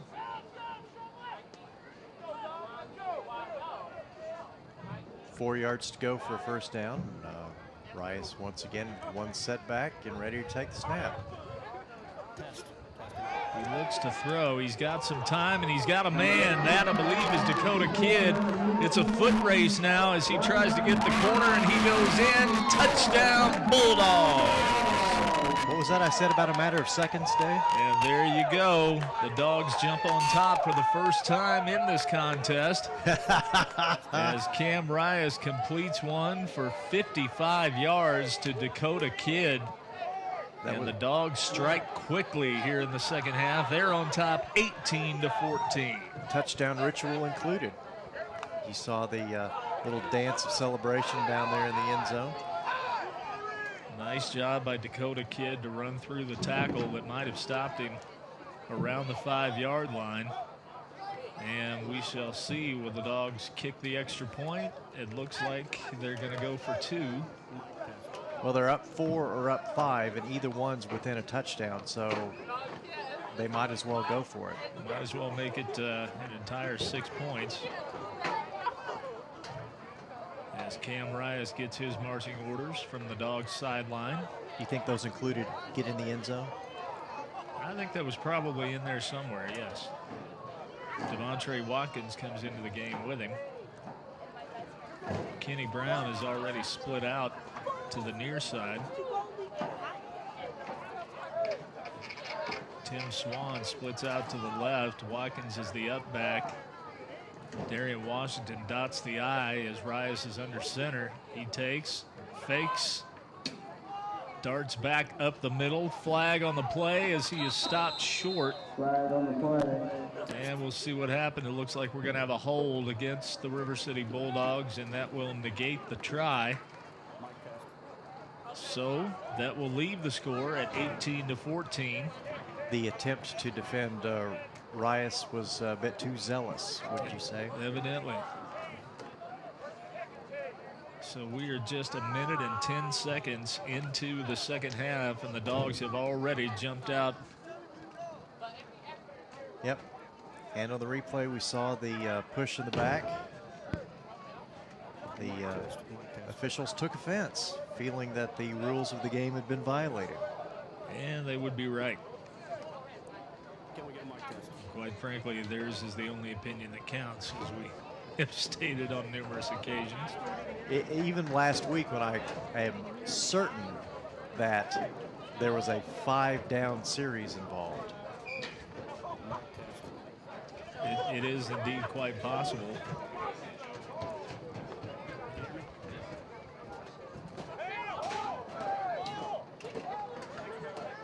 So the Dogs will kick it away with 13:50 to go here in the third quarter, and their first lead of the ball game, 18-14. Again, if you're just joining us, the X-Treme struck on their first offensive series of the game for a 50-yard touchdown pass, and the Dogs have just now returned the favor. Each team has scored a defensive touchdown also.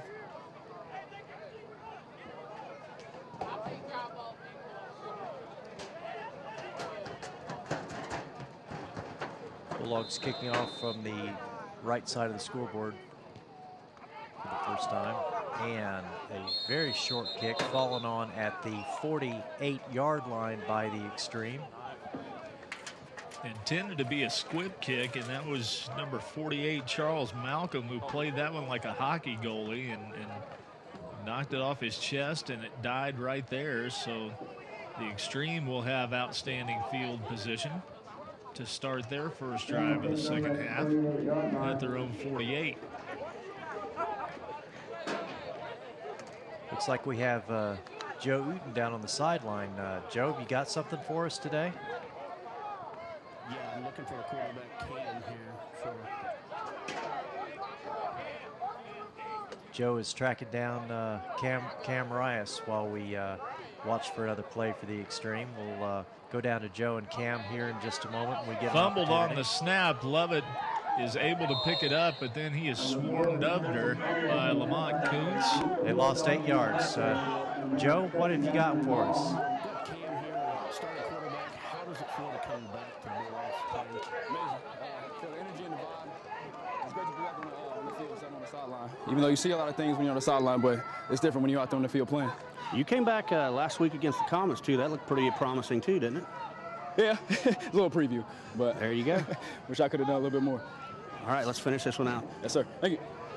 Thank you, Joe. Thank you, Cam. Back to you guys. Your time. We'll call that second and 18 now for the X-Treme as they put it in play at their own 40-yard line.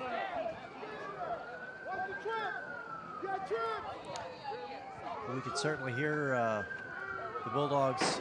Lovett throwing deep down the left sideline. He's got a man, and that's complete. That's number 7, Tristan Saunders, complete down to the 27-yard line. And a big play for the X-Treme as they answer the Dogs' big pass play with one of their own.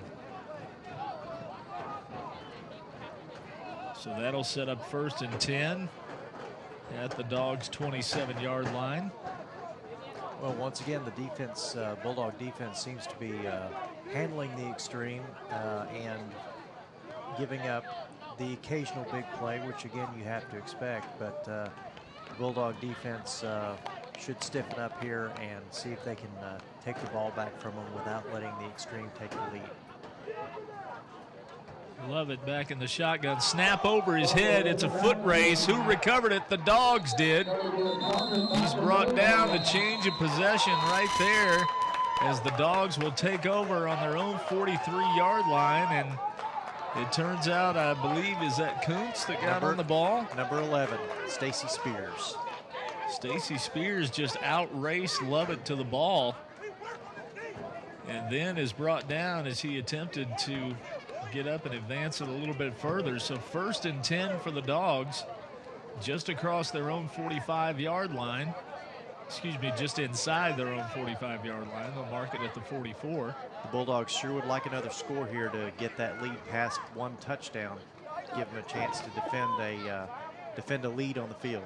Be nice to get a little cushion here with 12-12 to go in the third quarter. The Dogs lead at 18-14 as Rias and company break the huddle.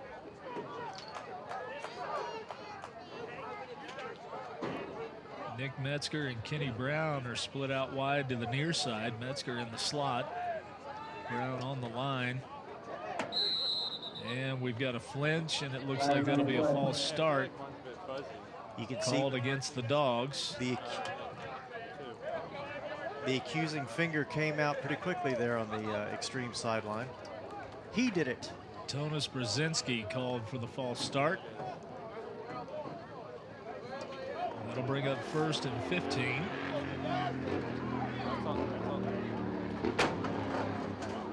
Well, with Reyes on his game, 5 yards shouldn't make that much of a difference.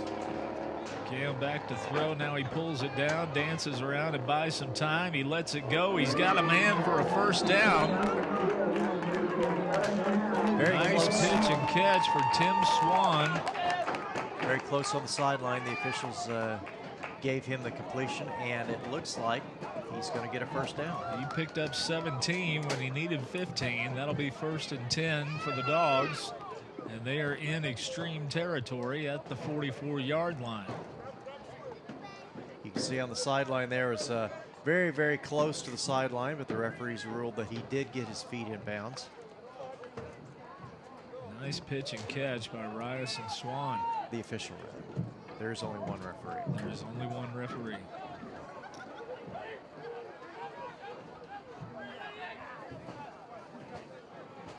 Darian Washington in the backfield with Reyes as the handoff goes to Rasheem Whitfield, who was in motion.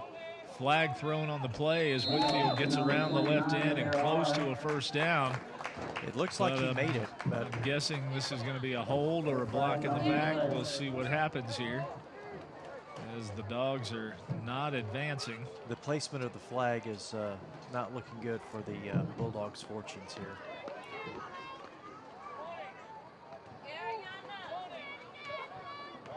And a hold is the call against the Dogs. That'll back them up 10. So that makes 1st and 20.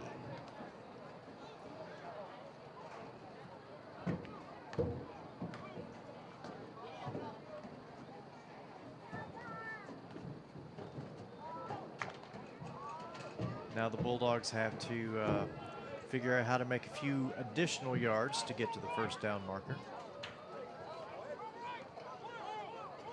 Clock will start when the ball is snapped.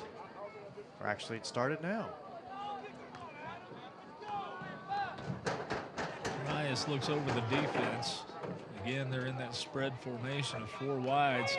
He pitches out to Washington, who's got the corner. He's got a first down, and he's got some more. He is down inside the 25-yard line of the X-Treme. They will mark him out at the 20. Yardage. Big first down for the Dogs. Yardage in big chunks for the Bulldogs tonight. Washington able to get the corner there and a great run. Had some good blocking out in front of him, too, as he's ruled out of bounds at the 20-yard line. It looked like he was dragged out almost by the horse collar or the face mask there at the very end of that replay, but apparently either I'm wrong or the referees didn't see it. Watch. Dogs are changing up their personnel package. When he goes to the ground here, watch what? See, right there.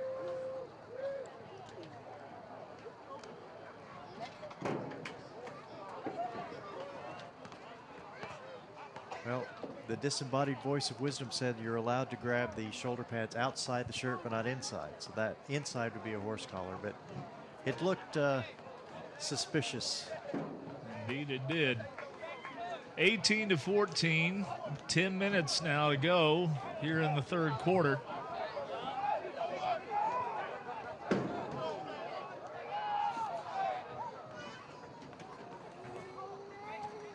Handoff up the middle. DeMontre Watkins spins. Nice moves down near another first down for the Dogs. Number 23 on the carry. For a good game, so it'll be 2nd down. Very pretty run. They're going to mark him just short of the first down, it appears.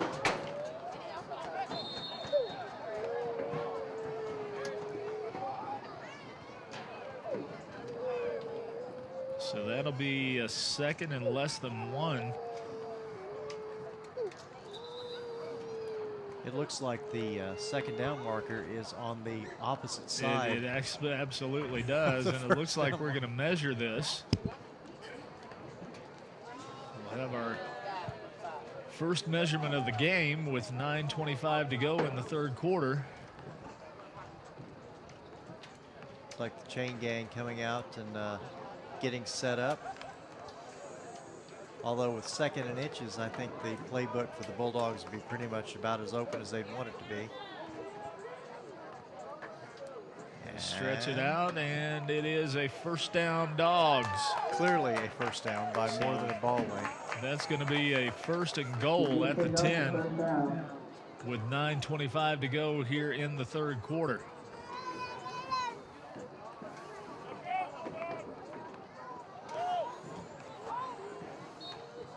Looks like the Bulldogs getting some last-minute instruction before coming out. They did not call a timeout, so the clock is running, so they need to hurry up and get out there before they get a delay game called on them.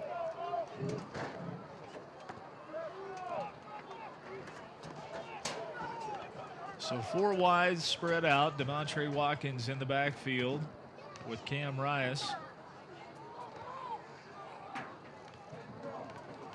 Rias looking to throw into the end zone for Kenny Brown and cannot hold on. Incomplete, almost a beautiful over-the-shoulder catch by Kenny Brown, but unable to secure it. You can see on the replay here, he just ran out of real estate.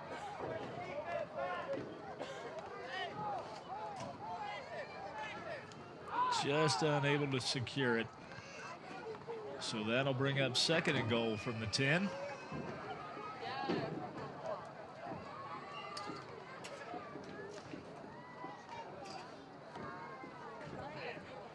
Think the Bulldogs will go for it all again this time, Dave?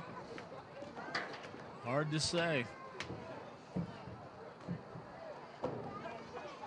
They picked up yardage both through the air and on the ground on this drive, so we'll see what they elect to go with. As looks like Cam Rias goes up under center. They're in the eye with Demontre Watkins, the up back. He'll pitch back to Nick Metzger, who turns it upfield and is met at the 10. And they may have gotten him for a loss of a yard. Bulldogs chose on the ground, clearly, with Rias under center and 2 setbacks. That'll bring up third and 11, third and goal from the 11, I should say.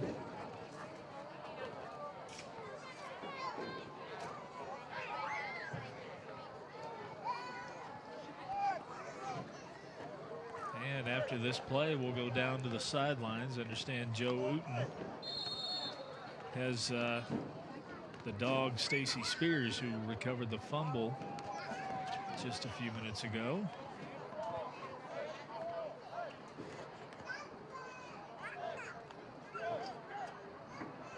It's like a little bit of confusion down there.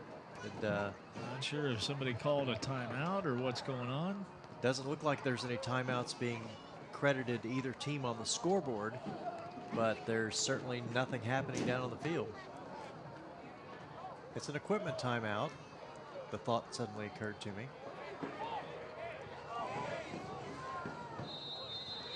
So there we go. Whistles the ball live as the clock goes in motion. Backs in the eye again. Rias under center, fumble on the center quarterback exchange. Dogs are able to come away with it, but the drive is stalling quickly. Now here's a debate. After a first and goal at the 10. They now find themselves on the 12 with 4th down. Now, do you kick a field goal at this point? I don't know that I've seen a field goal attempt yet for the Bulldogs.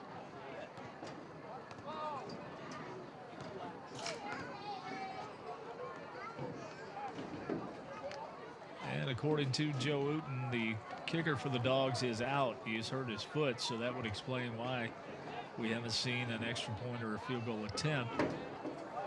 As the Dogs will spread it out again. This will be 4th and goal, and they've got the ball on the 12-yard line as the X-Treme defense is stiffened up as Cam Rias rolls to his right and looks to throw into the end zone. And they're going to call that a catch. That's a touchdown, Bulldog. He pulled that off the turf. That was an amazing catch, I'm sure. Beautiful grab. As we see the celebratory dance. The X-Treme aren't nearly as happy about that as the Bulldogs are, of course. But that is number 29, excuse me, Rasheem Whitfield. Watch this. This is a, oh my. Well, the referee put his hands in the air. He did indeed, and the NFFL, to my knowledge, does not have replay. So that is going down as a Bulldogs touchdown from Cam Rias to Rasheem Whitfield with 6:23 to go. That makes the lead 24-14 as the Dogs line up for another 2-point conversion attempt. Joe, I promise we'll be down with you in just a moment.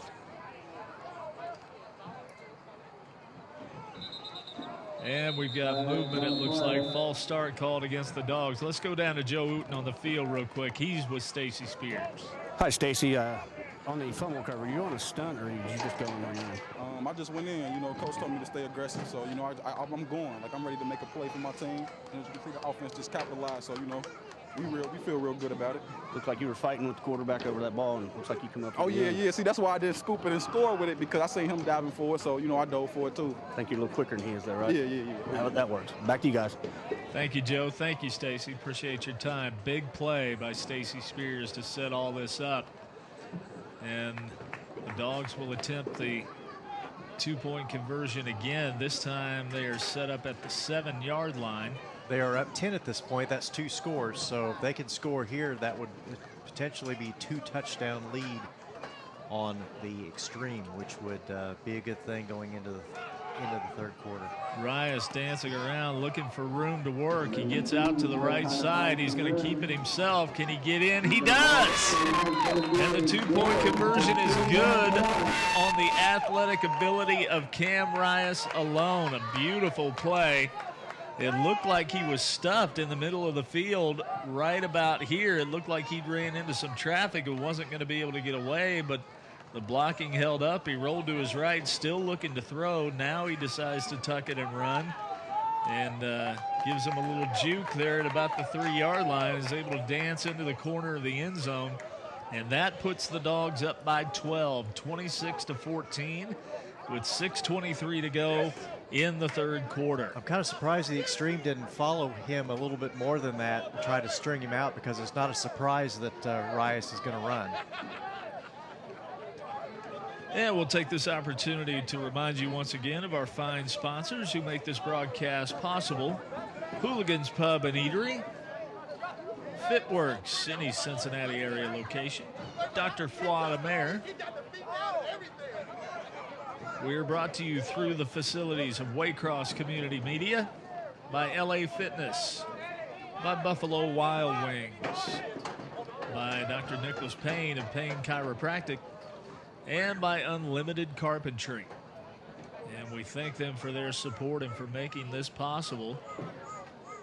We are glad you're along with us. I am Dave Borst alongside my partner Wayne Gates, and you are watching the River City Bulldogs and the Cincinnati X-Treme of the Northern Frontier Football League. This is the Crosstown Showdown, and they are playing for the Crosstown Showdown Trophy this evening, as the Dogs kick it away. Another squib kick down the middle.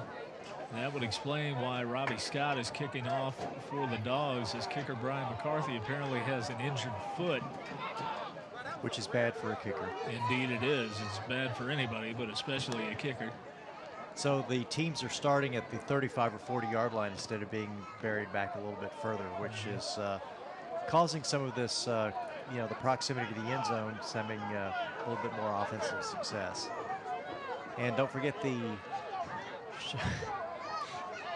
Crosstown Hoedown coming up after the game.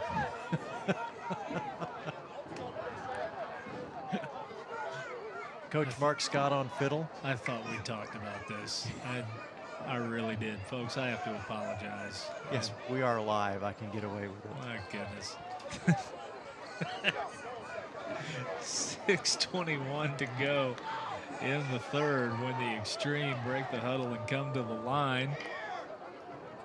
The lights are indeed on here at Woodward High School. It is a beautiful, beautiful late spring evening in the tri-state, and once again want to invite you to be here with us at Woodward High in 2 weeks when the Dogs will host the Kentucky Warriors. That game is set to kick off at 7 p.m.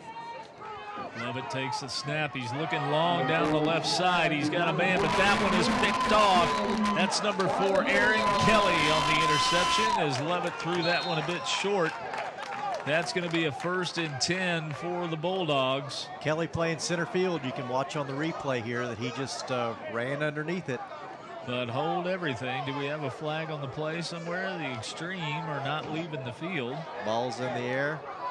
Kelly snatches it out of the air, and the catch looked clean. Didn't look like pass interference, but looks like there's some sort of disagreement down the field. Yeah, we've got a little jawing going on the field. We've got some extracurricular activities. Again, we mentioned this is a rivalry game. These two teams know each other, and these players know each other, as do the coaches. Coach Scott shooing an X-Treme player away from his side of the bench. Trying to get everybody to their own respective sidelines. A couple of guys are shaking hands and saying, hey, we're okay, everything's fine. And some other guys are maybe mixing things up a little bit, stirring things up a little bit. But looks like the Dogs will be taking over 1st and 10 when we get all of this sorted out and get everything settled. One lone red shirt over in the middle of the X-Treme players. Kind of surrounded by the X-Treme there as Coach Scott comes in and tries to get him out of the line of fire. Exhorting him perhaps to... very vociferously, indeed. Vehemently. Verbosely. Yes. So we've got a flag. With a stern countenance. Coach Scott is talking to the referee, as is the X-Treme head coach. Trying to get this situation figured out. You don't think they'll pull out offsetting unsportsmanlike penalties and call it good, do you? It's hard to say. I don't see a flag on the turf, but perhaps there was one thrown somewhere. So it'll be interesting to see what happens here. I was going to mention that Coach Mark Scott and Coach Mike Kirchgessner of the X-Treme are both members of the Cincinnati Area Semi-Pro Football Hall of Fame, as is offensive coordinator for the Dogs, Coach Mike Metzger. He, I don't believe, is here this evening. But Adam Long of the Cincinnati X-Treme, also a member of the Cincinnati Area Semi-Pro Hall of Fame. So we've got some guys here with long years of service, very well respected in the Cincinnati Semi-Pro football scene. And hopefully we can get this and get the tempers under control. And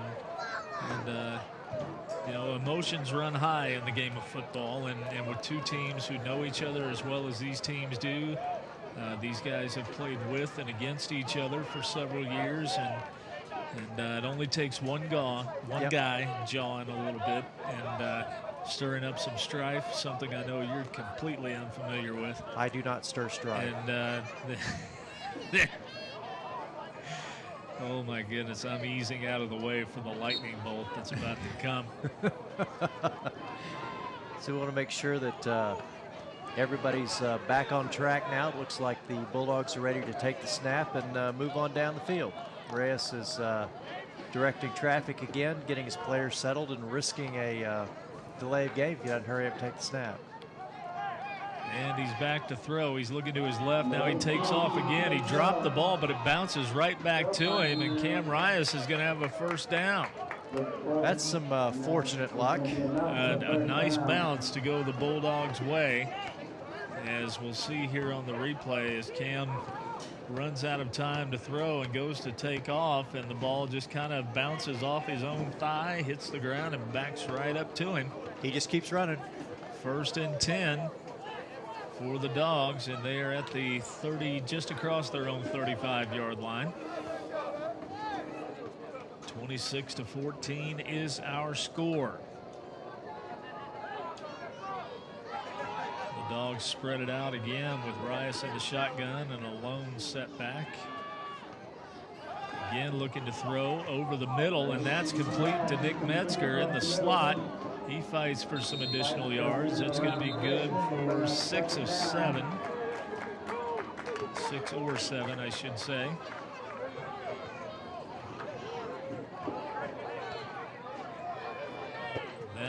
up a second down.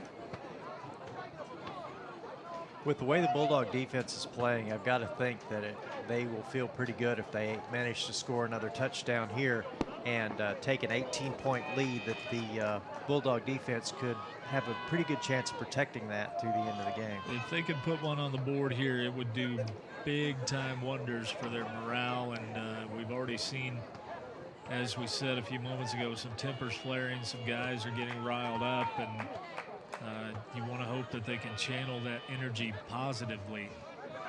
Rias looks to throw again. Goins is in on him to pressure him. Just overthrows Kenny Brown. That'll bring up a third down and about 3. Coach Scott is instructing Brown as he runs back to sidelines, perhaps feeling like he could have run under that, but it was pretty strongly overthrown, like 2 or 3 yards, so he had a shot. Number 55, Rodney Goins, was putting some pressure on Cam Rias there for the X-Treme. And Rias still able to unload it, but just a little bit long for Kenny Brown. Third down and 3 now. Bulldogs thinking first down and Rias resetting looking to now. throw over the middle now. He'll keep it himself. Flag flies. Rias has the first down across midfield, but we've got a hold coming on the Bulldogs. And that will back him up. And instead of a first down and 10, it's going to be a third down and about 13. So a costly holding penalty there. Absolutely. It looks like the game is actually being called a little tighter tonight than the previous couple of games that we have attended so far. Quite a few line violations, holds, blocks, that sort of thing. So the referees are actually the officials are calling it tightly. How many referees are there, Dave? One. There's one. Just one. That's all you need, really. Too many referees would just that'd be redundant. It'd spoil the broth. Yes, absolutely. Too many referees spoil the game. So 3rd and 13 now for the Dogs. And with 3:46 to go in the third quarter. A rolling out Cam Rias gathers no moss. This is true. This is true. And I don't see any of them sleeping, but I've been told you let sleeping dogs lie. So there you go. You're into the cliche as Rias looking for Brown again, and he's got him, and Brown unable to hold on. He took a big shot. And he's not getting up. Rodney Goins was back there. Number 11, Kyle Hogan, was back there. Hogan is the one who delivered the shot on Kenny Brown that jarred the ball loose. Brown is still on the turf. As you There see right here, dropped his shoulder and unloaded on Kenny Brown, and Brown able to pop up and probably more frustrated than hurt. That was one of the hardest hits I've seen yet. It was a well-timed shot, too. Really nothing cheap about it. He led with his shoulder. Just a well-placed hit that knocked the ball loose. So that'll bring up 4th and 13. You can see the full speed replay that the impact that shot had. Of course, that's a defensive back's job, is to try to jar the ball loose. That's nice pop laid on by Kyle Hogan as Robbie Scott will come in to kick it away for the Dogs on 4th and 13 on their own side of the 50-yard line. Thinking the distance is a little too far. You don't want to give them the ball on their own 45. Yes. Or your own 45, rather. 3:15 and counting with the Dogs up 26-14. And they will put it back in the hands of their defense. Scott counting heads before taking the snap, making sure that there are only 11 players out there. No more, no less. High snap, but Scott able to field it. Gets away a nice kick. It's an end-over-end job that will bounce at the 35 and takes a Bulldog bounce down to the 30 where it is downed. Unlike the last punt, which took a definite extreme bounce 15 yards back the other direction. Down by number 88, Corey Goodson. So the Bulldogs have the extreme at their own 30-yard line with 2:43 left in the third quarter and a 12-point lead. And we'll see if they can pull off another big defensive stand here, maybe get another turnover. They do lead the extreme in that count. The Dogs have forced 3 turnovers by my count.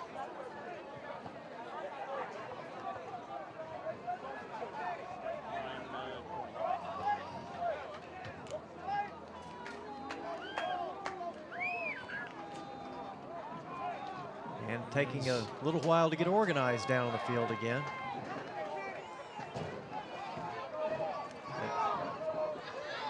As we finally get the ball spotted at the 30-yard line.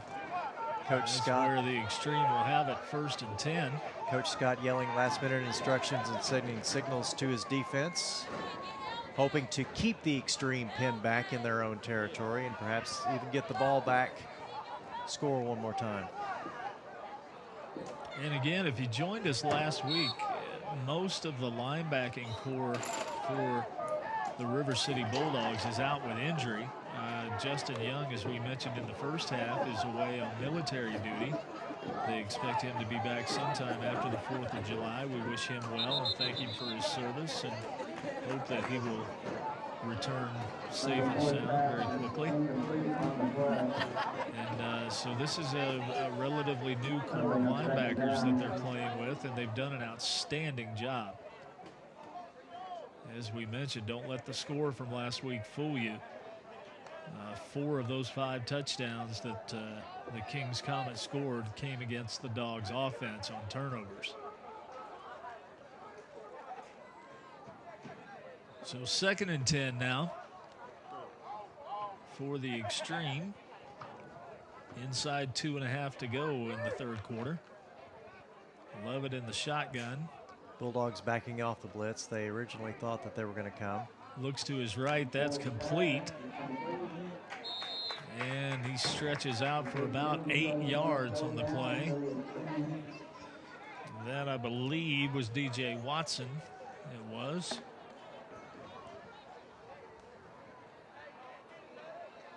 You can see when he goes to the ground, he goes for that extra yard. It'll be a 3rd and about 2. Clock is running, less than 2 minutes left in the third quarter here at Woodward Memorial High School Stadium.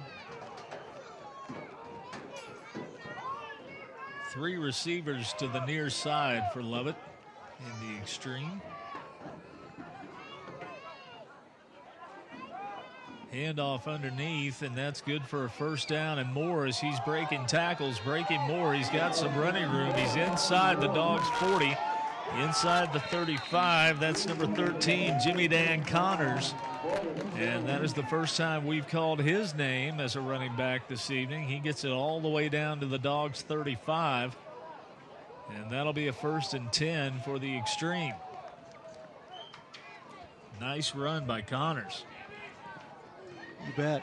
You can see on the replay here, he run through, breaking some tackles, doing the best he could to keep on moving down the field, but the Bulldogs eventually corral him at the 35. Lovett back in the shotgun, that familiar 5-wide set. He will throw. He's under pressure, and Lamont Kuntz unloads on him, and they're going to get him for coming in and unloading a step too late. That's going to be a personal foul. That's painful. And that's going to be 15 big ones. That's going to put him down on the 20-yard line. Roughing the passer is the call. As you can see, Lamont Kuntz had a full step after the ball was gone and just unloaded on Lovett. That's 15 tough yards down inside your own territory, too. That will put them in the red zone at the 20-yard line with 30 seconds to go now in the third.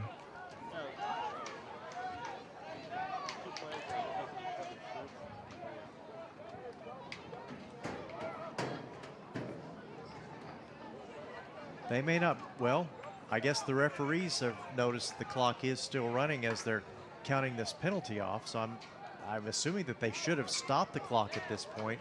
Well, they had it stopped, I thought, at 30 seconds, and then just inexplicably it started running as they measured the penalty, and that's an extreme touchdown for number 4, Maurice Lovett. As the third quarter comes to a close, Lovett runs the ball into the right corner of the end zone. 20-yard touchdown scamper for Maurice Lovett. That makes our score 26-20. That'll be the end of the third quarter. I suspect they'll be going for 2. Well, I think they're going to kick it. This is the same fellow who's been kicking for them the whole game, according to our stat sheet anyway, our roster. That is Luis Sanchez. And they have tried to kick with him before. And successfully once before, at least. After this extra point, and before we go to the fourth quarter, after the kick here, let's go back down to the field to Joe Uten to see what he has in store for us as soon as this extra point attempt is made. And again, the Dogs are across the line early, and we'll see who the flag is on. Once again, accusing fingers of both sides being pointed. Oh, I hate the accusing finger. It's kind of like the fickle finger of fate from the old Laugh-In series back in the 60s. That one's offsides against the Dogs. I have no idea what you're talking about. Yes, sir. you do. Yes, you do. That's way before my time. Back in my day. So we'll try it again. The kick is up, and this one is good. So that will make it 26-21 as we get ready to head to the fourth quarter. Let's send it down to the third member of our broadcast team who's ready to enter this game at a moment's notice if necessary. Here's Joe Uten. Joe? Hi, we got assistant offensive coordinator and quarterback Mooney here. He's filling in for Coach Metzger, who's away with family today. What do we look to see the final quarter here? More of the same, double slots, throwing the ball, we're gonna run the ball. And everything I call is working. You know, we just got to stay on top of him, right? Stay on top of it, yeah. Cam's doing a good job coming back with me being out, so he's doing his thing. I'm proud of him. So you got your notes today, so you're prepared with the game plan. You're going to revisit the things that's already been successful. Yeah. Okay, sounds good. Oh. Hi, Danielle. Hi, Daniel. Hi, Johnny. Hi, Marvin. Okay. I'm not sure if he forgot one, but for the one he forgot, hello. Back at you guys. Thank you, Joe. Thanks, John Mooney. I was going to have Joe remind John that he needed to say hello to that lovely fiance and those boys. He was going to catch some grief if he didn't. The Bulldogs are well hydrated thanks to Joe this evening. Yes, indeed.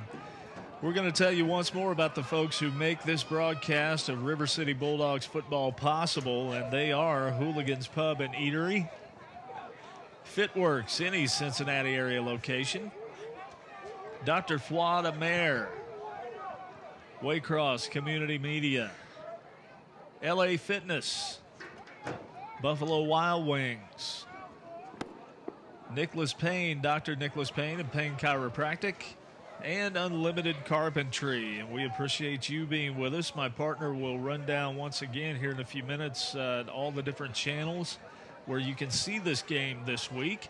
And we invite you to tune in every week for River City Bulldogs football as the X-Treme get ready to kick it away to start the fourth quarter. They have drawn back within 5 points. It is 26-21. If you're just joining us, goodness, where in the world have you been? You're missing a whale of a ball game. Oh, my. Oh, and we fumbled around the snap, and the Dogs are able to fall on it, it appears, but Hands are signaling both ways. We'll see what the fellas in the striped shirts have to say. That's a little unwanted drama there on the kickoff for the Bulldogs. Indeed it was. Another squib kick. And this one was kicked around a bit by the Dogs, but it looks like they were able to fall on it. And yes, that'll be first down Bulldogs.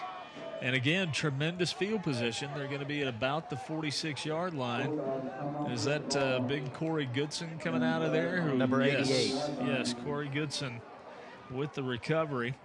Quite pleased with his being able to be Johnny on the spot. As well he should be. He had a birthday this week, and Sean Arrington, owner, general manager of the Bulldogs, posted it on the River City Bulldogs fan page on Facebook. You can look that up anytime you'd like at facebook.com/River City Bulldogs. And as a bit of a joke, he wanted to wish Corey a happy 50th birthday, which that was I heard him joking about that earlier before the game today. And he looks pretty good for 50 down there. He does. He was a good sport about it, but 14:55 now left in the game as the Dogs take over 1st and 10 at their own 46-yard line. And again, if you're just joining us, this is Cam Rias' first start at quarterback this season. He's been out with injury and was able to come back at the tail end of last week's game against the Kings Comets, and just the dimensions he adds to this offense, unbelievable. And a nice pass complete to Kenny Brown down inside the 25-yard line. Kenny is wrestled down at the 25, and that is Kyle Hogan on the tackle, but that's a first down and 10 for the Dogs, and a beautiful throw and catch from Cam Rias to Kenny Brown. Brown wrestled down hard, apparently to show him that he's actually been tackled now. Yeah. And can run no longer. Kenny going to step out there. He came down a little awkwardly perhaps on that arm. On and that Kyle shoulder, Hogan yes. is the guy who unloaded on him a few minutes ago in the third quarter and jarred a pass loose that Kenny had caught. And Kenny's going to get some attention on that left wrist area, it looks like. As the Bulldogs spread it out again, Cam Rias in the shotgun. He will hand off. That is Demontre Watkins or Rasheem Whitfield. I can't see from here. It is Watkins. A little pushing and shoving, getting up. Some more extracurriculars, and there goes a flag now. And we will see what comes of this, as tempers are indeed starting to flare. We told you this is a rivalry game. This is being billed as the Crosstown Showdown. It's being played for the Crosstown Showdown Trophy, which is on a table at midfield behind the Dogs bench. It looks like some players on both sides are still insisting on communicating rather than going to the sidelines as requested. We have a X-Treme member all the way over on the Bulldogs sideline.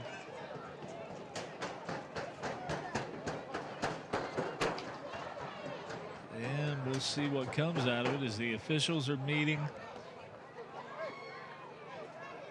And We've got a personal foul against the Dogs. And that's it. And that's it. They're going to back them up 15. I expected offsetting penalties, to be honest with you, but you know, they always say that the officials will see the second or third shove instead of the first one. So it's always the guy who retaliates who seems to get caught. So that will back them up 15. That will put them out near the 40-yard line. And that will bring up 2nd and 25.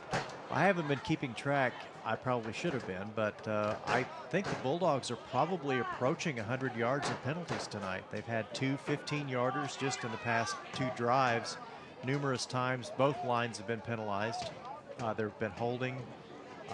So it's been a tightly called game tonight. The referees have been a factor. They've been doing their best to keep it under control, that's for sure. But we'll We'll see what assistant offensive coordinator John Mooney has in mind for 2nd and 25 as Cam Rias takes off, and he'll slide close to the line of scrimmage. And then third down for the Bulldogs. Might have picked up 3 on it, so we'll call it 3rd and 22. Well, 2nd and 25 is a difficult row to hoe, so to speak. Indeed it is. Not many plays in your playbook for that down and distance.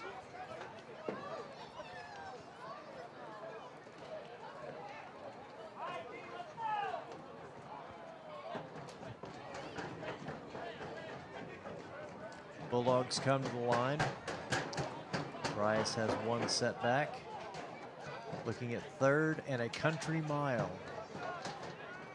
Is that a country mile, Dave? This would probably qualify as a country mile. Rias looking down the seam, incomplete. Overthrown, intended for Dakota Kidd, I believe. Well, it was indeed.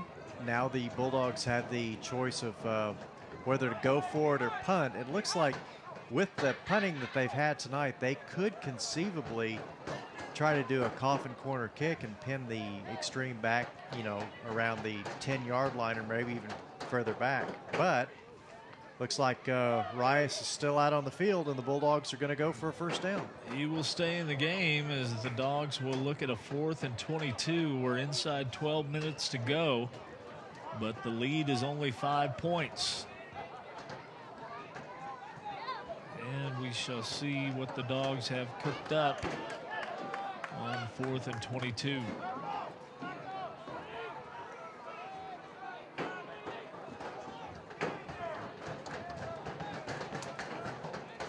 And we've got movement up front, and that's going to back them up even more.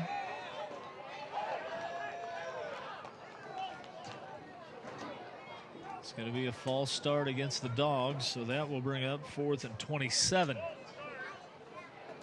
What is the distance after a country mile? I believe we decided that was California. 4th and California? Yes. How about the moon?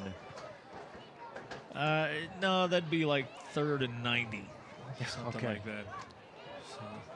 Just trying to make sure that I have the lexicon down. Yeah, no, we're getting close to a 4th, and you better pack a lunch because it's going to be a long trip. 4th, and I'm going to throw it, and everybody knows it. Pretty much, yeah. Yeah. We're creeping closer and closer to midfield now as Rias takes the snap, and he does look to throw. He dances away from pressure and unable to get away completely as the X-Treme bring him down, and the Dogs will turn it over on downs at their own, at the X-Treme 49-yard line. Coach Scott quite displeased with that result. He just kind of threw his hands up in the air and walked about halfway out to discuss the breakdown of that play. That's probably not exactly how they expected that to go. No, I certainly wouldn't think so. But at any rate, 11:23 to go. 26-21, the Dogs lead. And they will have to face an X-Treme team that will put it in play from their own 49-yard line. And the defense will have to stiffen and guard their end of the field. That's if exactly. They want to maintain this lead. That's exactly what I was getting ready to say. It's now up to the Bulldog defense to keep the X-Treme out of the end zone, and the game could be on the line for essentially the game is going to get decided. Obviously, it sounds like a stupid thing to say, but this series here is very likely going to determine who's going to win the game, because if they grind it out on the field or on the ground and burn some clock, then you're going to put the Bulldogs on the field with 3 or 4 minutes to go. And we'll have to see what happens. That's why we're here, Dave. It is indeed. 11:23 to go. 26-21 is our score.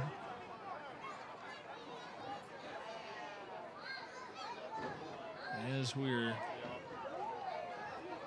Seems to be some confusion about which football we're going to use.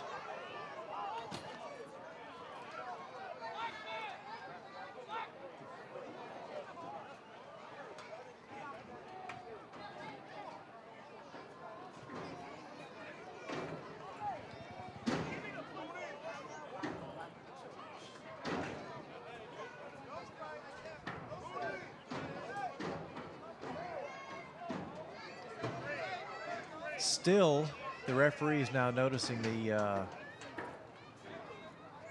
he's actually calling for a ball. At some point, the ball will be put back in play. We don't have a team of unruly 8-year-olds. Not like last week, no, when the ball disappeared into the high jump pit. Where's the ball? Down at those children have it. At the right end of the field as we look at it, but a ball will be put into play. Not sure if it's the ball or whose ball it is, and I think that seems to be the confusion.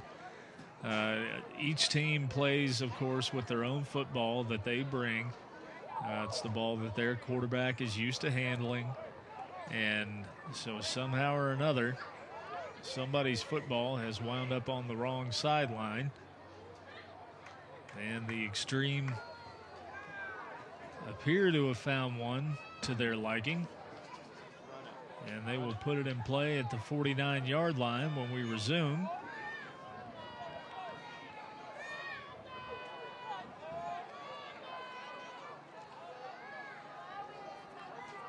And we are finally set to go. So 1st and 10.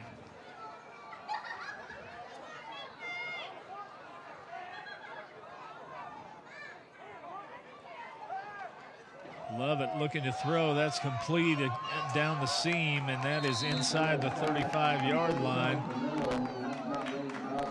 Almost 20 yards. Looks like about 17-yard completion there for the X-Treme. That's complete to number 80, Jeremy Greer. And a 1st and 10 now for the X-Treme at the 32 of the River City Bulldogs as they break the huddle and come to the line again in the spread formation.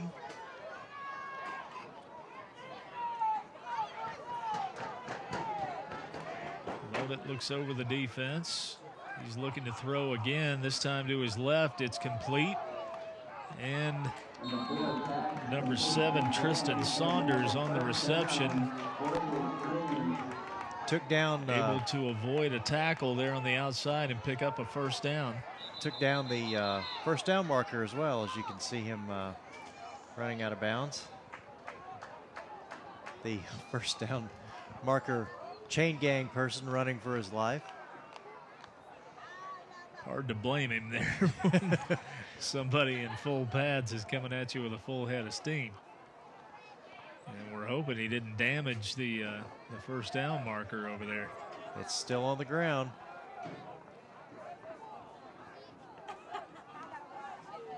So when we get set, this will be another 1st and 10 for the X-Treme. The referees just now noticing, the officials rather, just now noticing. We're going to break you of that eventually.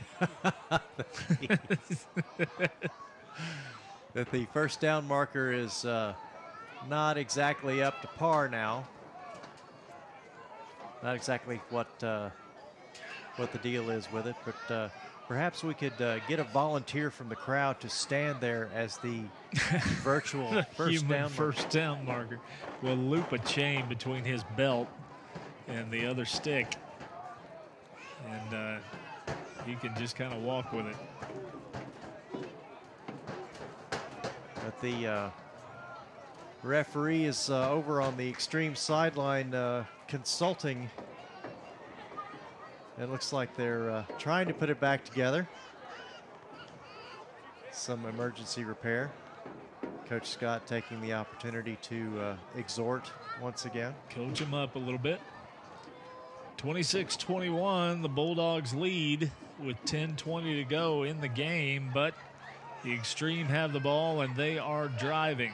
It will be 1st and 10 from the Dogs' 17-yard line. when we go back to play here, as it looks like now we've got our down and distance markers straightened out.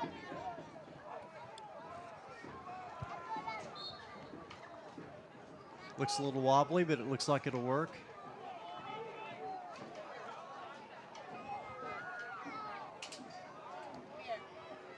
So Lovett brings them to the line again in the familiar 4-wide spread set. Lone setback. He will look to throw again, this time down the seam, popped up in the air, intercepted by the Dogs in the end zone. A jump ball once again. You can see that that is just snatched out of the end zone. Didn't quite catch, I believe. Who is that? Is that number 20, Tim Swan? Or was that number 5, Tevin Redmond, who came down with that? Unfortunately, it was hard to see from our vantage point, but we saw the deflection go into the air, and then the Bulldogs defender basically turned into a center fielder and put away a can of corn in the end zone. So the Dogs will have 1st and 10 on their own 20. Fortunately, he resisted the temptation to try to run it out and get tackled on the 2. Absolutely, a very wise play to just stay exactly where he was. So with 10:02 to go, the Dogs have the ball back, and let's see if they can put together any kind of sustained drive and get some more points on the board and maybe put this one on ice. That's exactly what I'm sure Coach Scott would like to see, is the Bulldogs grind out about 3 first downs on the ground and hopefully score, which would ice the game for them. But 10 minutes is a lot of time for football. Cam Rias looking to throw to his right. Now he pulls it down and runs, and there's a flag on the play. That's going to be, I'm guessing, a hold against the Bulldogs, as Cam Rias was dragged down from behind. Some sort of defensive Cam Rias that caught the attention of the referees. And a hold is the call. So they will back him up to the 10-yard line. That'll bring up 1st and 20. Clock inside 10 minutes now.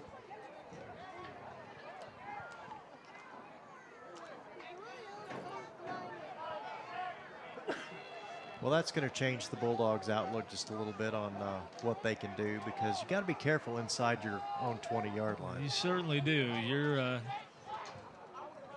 kind of flirting with disaster. A safety would be about the last thing the Bulldogs would like to see right now. X-Treme showing blitz. Backing off now. Rias rolling to his left, looking to throw. He dumps off to Washington. Washington out to about the 20-yard line. And back to almost the original line of scrimmage. So that'll bring up 2nd and 10, 2nd and 11. Well, they'll spot him at the 19. You got to consider that a success. You got half your real estate back with one play. And a nice little touch pass there by Cam Rias just over the line of scrimmage to Washington. Almost a little shot put type of pass. So 2nd and 11 with 9:24 and counting. Both teams with 3 timeouts left, which I'm sure that they will start coming into play here as time winds down.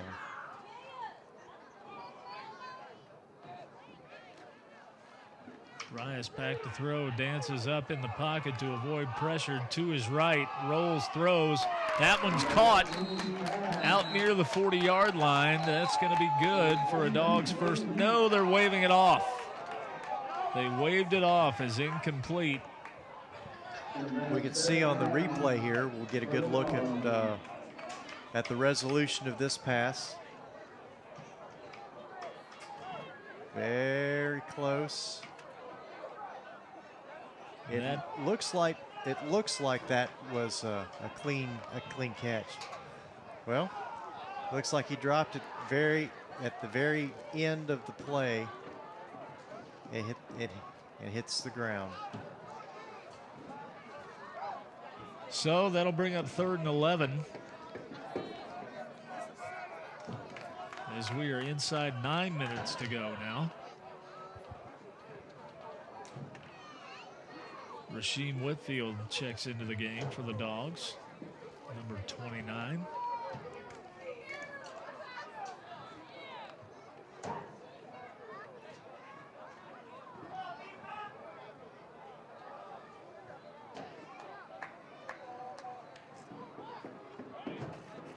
One of the bigger plays of the game coming up right here. 3rd and 10 on their own 20-yard line for the Bulldogs.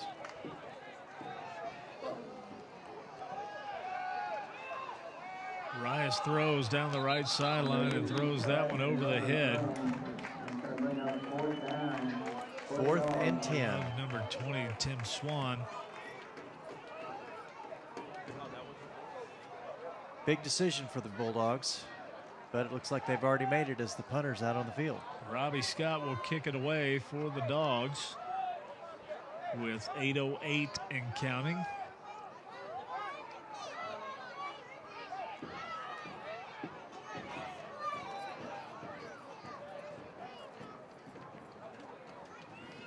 One would hope for a good snap and a good kick here.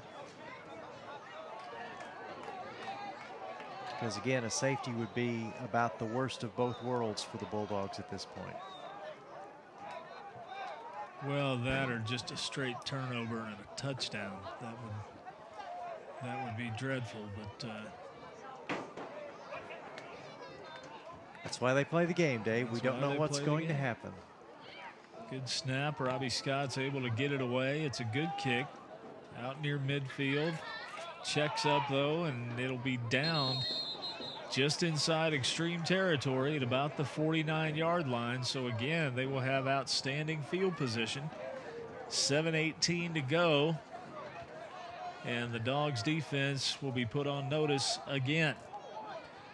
And we want to remind you one more time of the folks who are making this broadcast of River City Bulldogs football possible through the facilities of Waycross Community Media. And Wayne, they are Hooligans Pub and Eatery, Fitworks, fitworks.com, Dr. Fawad Amir, chiropractor, Waycross Community Media, LA Fitness, Buffalo Wild Wings Grill and Bar, Payne Chiropractic, and Unlimited Carpentry. It's kind of like my summer, unlimited yard work. Have rake will travel. You're a rake, Dave. 1st and 10 as Lovett unloads, and he had a man, but it's in and out of the hands of number 10, Clay Ballinger. That'll bring up 2nd and 10. You might even be a raconteur. What'd you call me? A raconteur. I don't know if I like that or not. Well, we'll find out.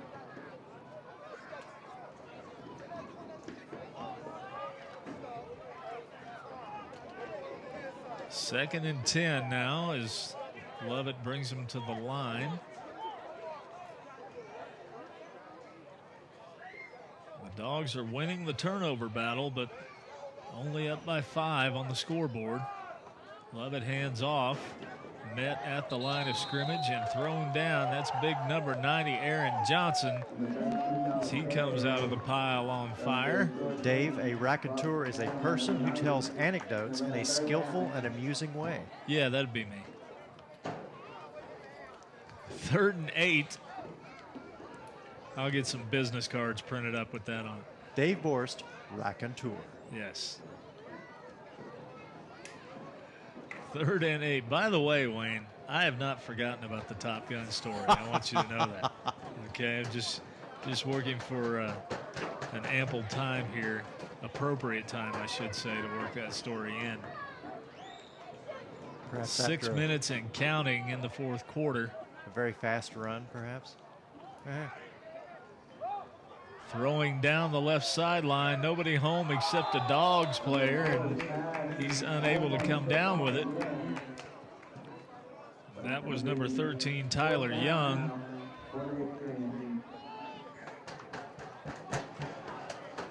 This brings up 4th down and 9. And what are the X-Treme going to do? Again, I keep saying it. One of the bigger plays of the game. The game may turn on the X-Treme's decision right here. 4th and 9, 5:50 in the counting.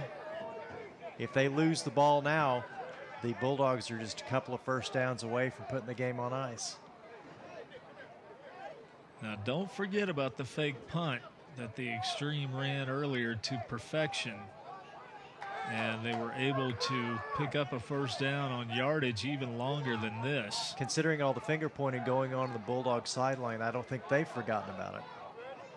Let's hope not. 4th and 9 as the Dogs come in and got a piece of it, it looks like.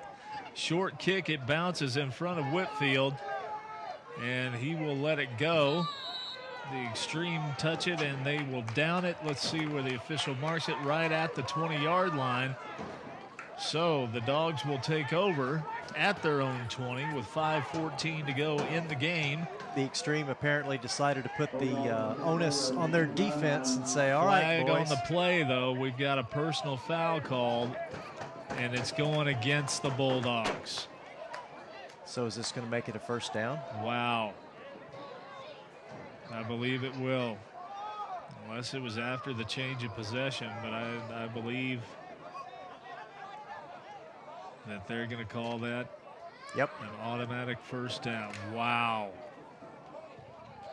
So I didn't see what happened. I have no idea who was the guilty party. That has got to frustrate Coach Scott and the rest of the Bulldogs.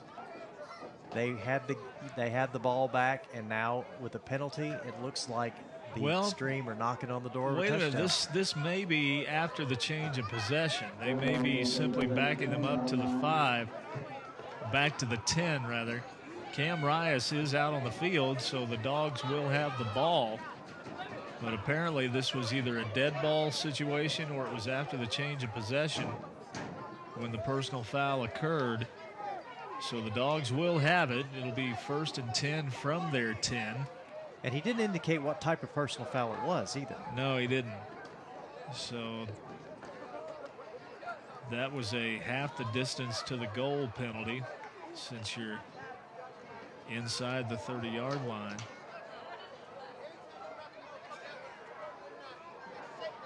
So at any rate, the Dogs have the ball with 5:14 to go and a 26-21 lead.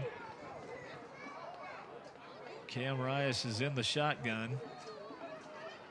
Whitfield in motion. They will hand it to him. He will turn it upfield and get back to the line of scrimmage, and that's about all.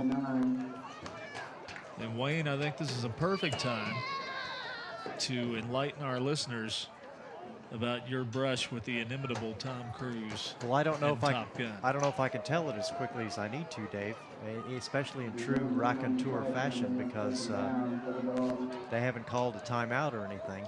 I just get started and they'd snap the ball, and I don't want to take attention away from the football game. You go right ahead. I'll keep folks up to date on the ball game.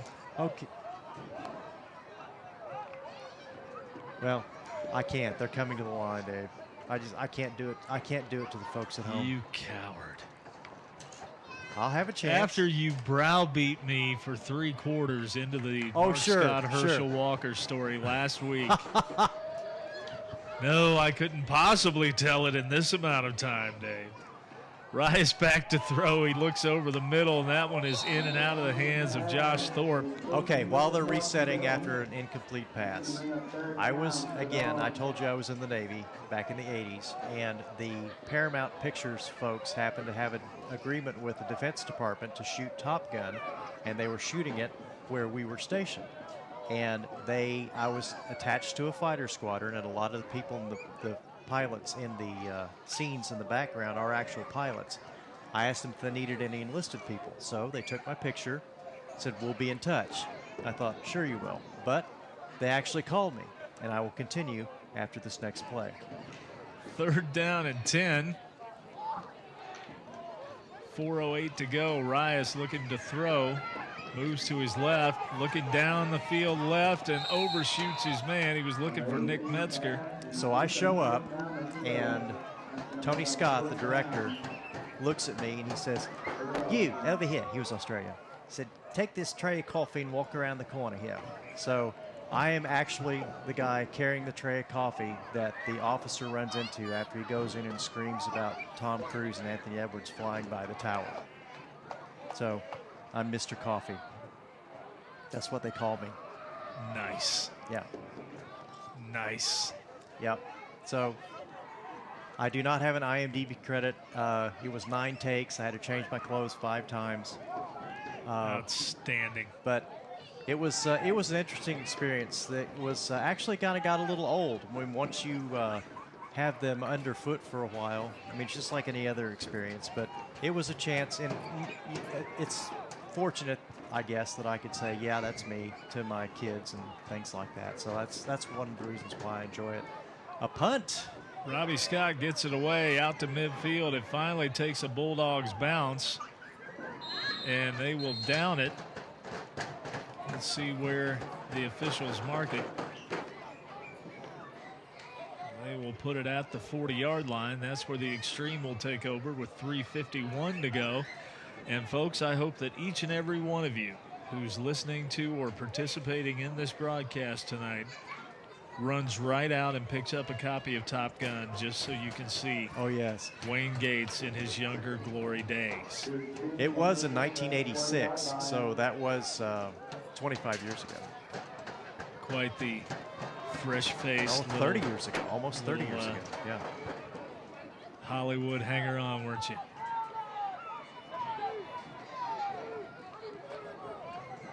.351 to go as the X-Treme come to the line. 1st and 10 from their own 40-yard line. We'll see if the Dogs defense can hold on here. Fumble off the snap. Lovett wasn't ready for it. It bounced off his shin. The Dogs are signaling that they have it. Let's see who comes out of the pile with it. It does belong to the Dogs. Did the man with the white hat say so?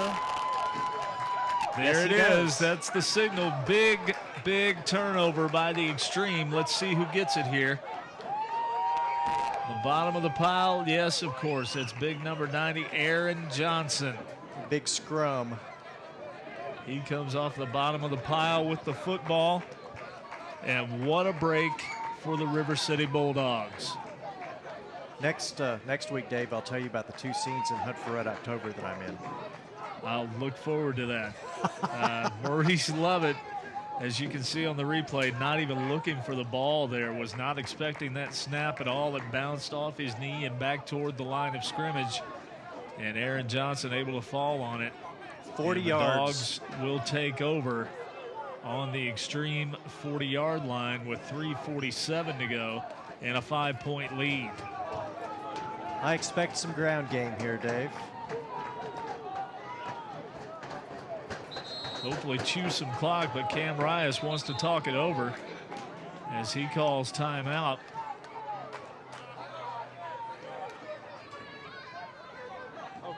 And let's go down to the 3rd member of our broadcast team on the sideline, Joe Uten, who has the man of the hour, Aaron Johnson, with him. We got the defense, a couple of them here. We've got big Aaron here who literally took the ball away from him. I think you did, right? Yeah. You just muscled that ball, didn't you? Pretty much, yeah. Pretty much bigger than him, though, aren't you? Yeah, he's all right. You've been putting a lot of hard work into, I can tell. Yeah, I think that's, 6 tackles now, I think? Better you than me today, huh? All right. You'll get in there. All right, you going to say hi to anybody? Hi to Courtney. Love you, bad. That's about it. All right, back to you, fellas. Thank you, Joe. Thank you, Aaron. Appreciate the time. And what a ball player that guy is. He's been in on some big plays this evening and in past weeks for the Dogs, one of the anchors of that Dogs defensive line. So the Dogs evidently have an idea now of what they want to do on 1st and 10 from the X-Treme 40.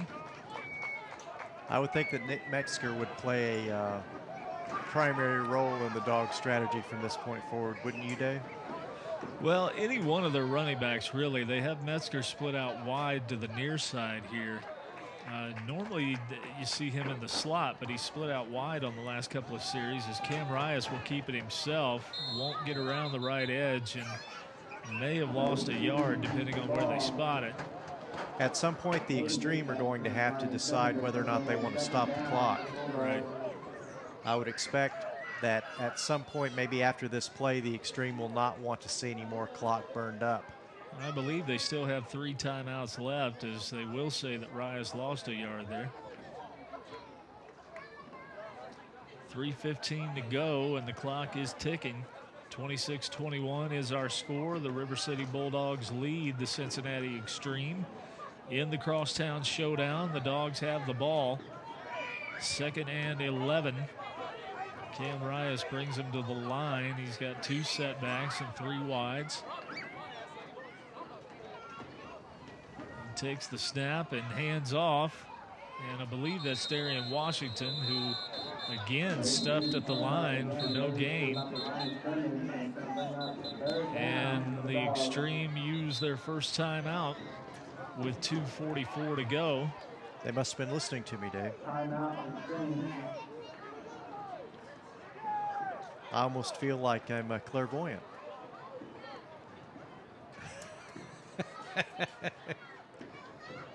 Folks, there are so many things that go on in a broadcast booth that really just are not fit for public consumption.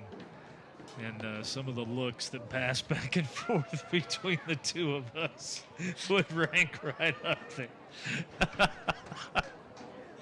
And I called you a raconteur. What more do you want? You did. I still am not sure that's not a curse word. I think maybe you made up that definition. No? So I'm going to look it up myself later on. 2:44 to go now is time on the field, called by the X-Treme.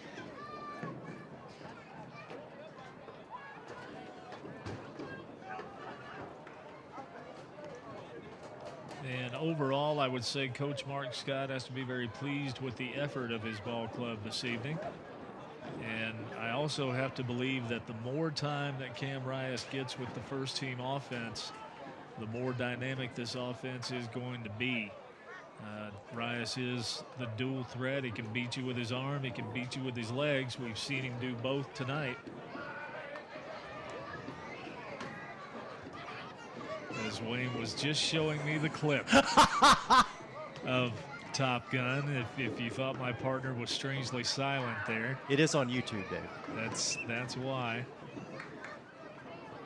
3rd and 11 now for the Dogs as Rias takes the snap. Steps up into the pocket, throws, complete. That is Tim Swan down inside the 20-yard line, and that is a Dogs first down. And that is big.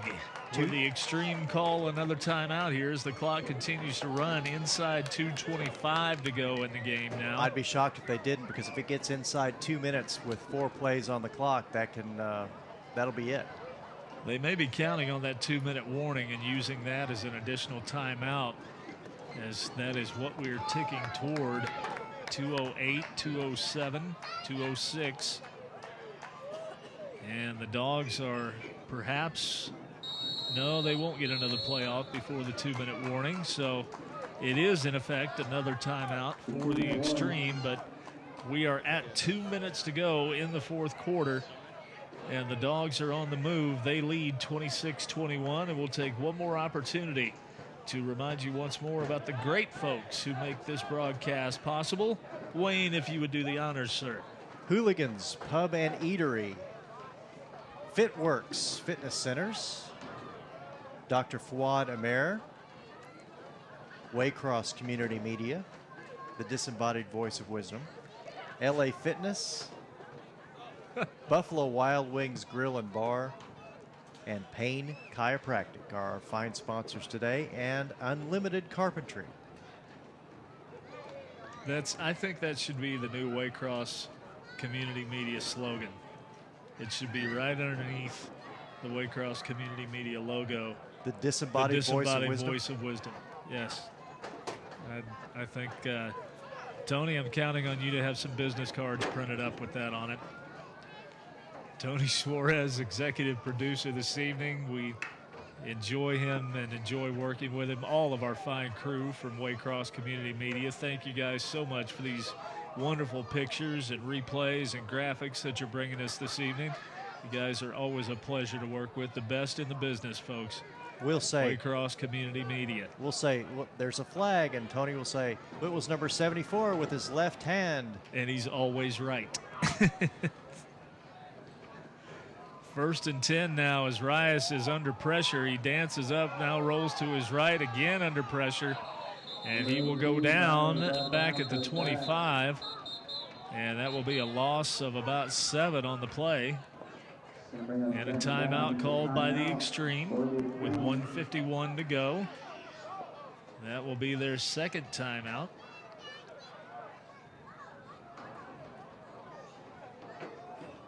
(26-21) in favor of the Bulldogs with 1 minute and 51 seconds left. 2nd and 10 when the Bulldogs come back. So the Bulldogs, if they choose to, can burn quite a bit of clock down here, or, you know, they could decide to try to actually score again, which probably is primary on their minds, but they do also have the benefit of being able to run the clock down and pin the X-Treme back. And if the Bulldogs can score another touchdown, they will put the game away, put it on ice. Well, the X-Treme are in a tight spot here. They only have 1 timeout left. The Dogs are looking at a 2nd and 17 now after the loss on that last play. So they've got some work to do. The Dogs could salt this away with another 1st down. If they could get that, then I got to believe this game is over. But we'll see. Again, as we've talked about so many times before, not that many plays in your playbook for that down and distance for 2nd and 17. So something has to break right here for the Dogs. Otherwise, they'll end up turning the ball back over to the X-Treme, maybe around the 1 minute mark, maybe around 45 seconds. But and then try to keep the big play out. Keep 4 or 5 people 25 yards deep and say, we'll give you the first 10 yards if you want to run and burn that clock time, but we're not letting you past us. Yeah. So here we go now with a 2nd and 17 from the 25. Rias takes the snap. He's throwing to his left. He's got a man in the end zone broken up. That was broken up by number 29 on the That's Ontario Williams for the X-Treme. We've seen him run back a couple of kickoffs this evening, and we were told to watch for him prior to the game. Not much time off the clock for that play. 1:45 remaining.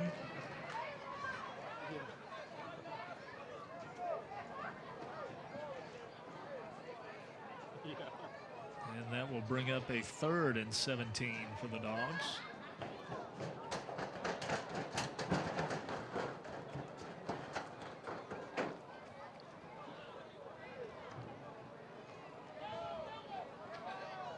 Dogs coming to the line.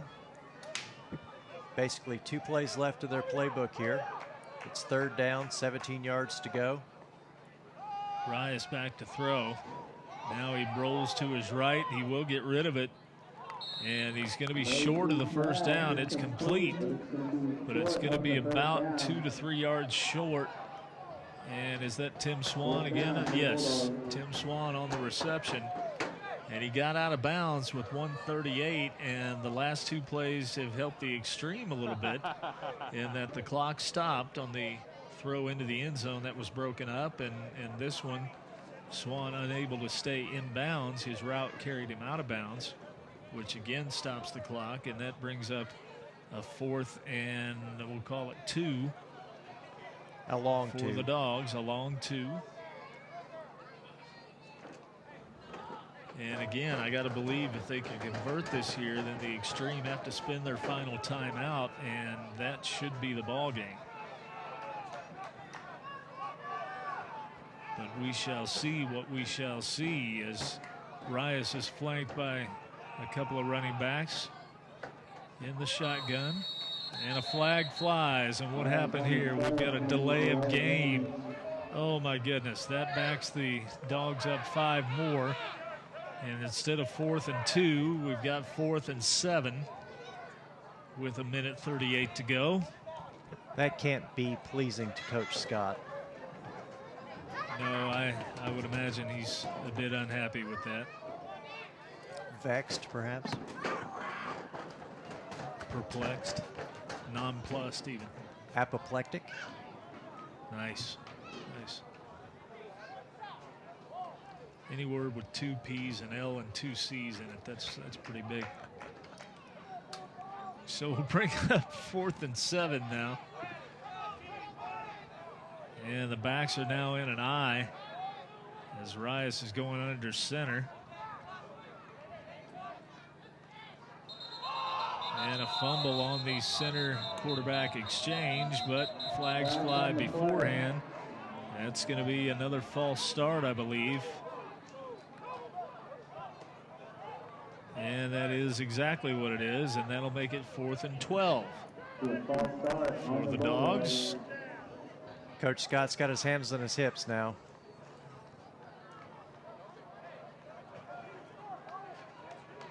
And we've seen that a couple of times now where Rias has gone under center and the center quarterback exchange hasn't been clean. And there have been a couple of fumbles on that as the Dogs call a timeout now. That's their last one, I believe. I think they have one left according to the scoreboard. They may have one left. But at any rate, 1:37 to go.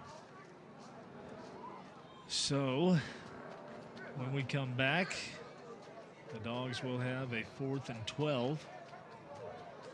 I think this is their first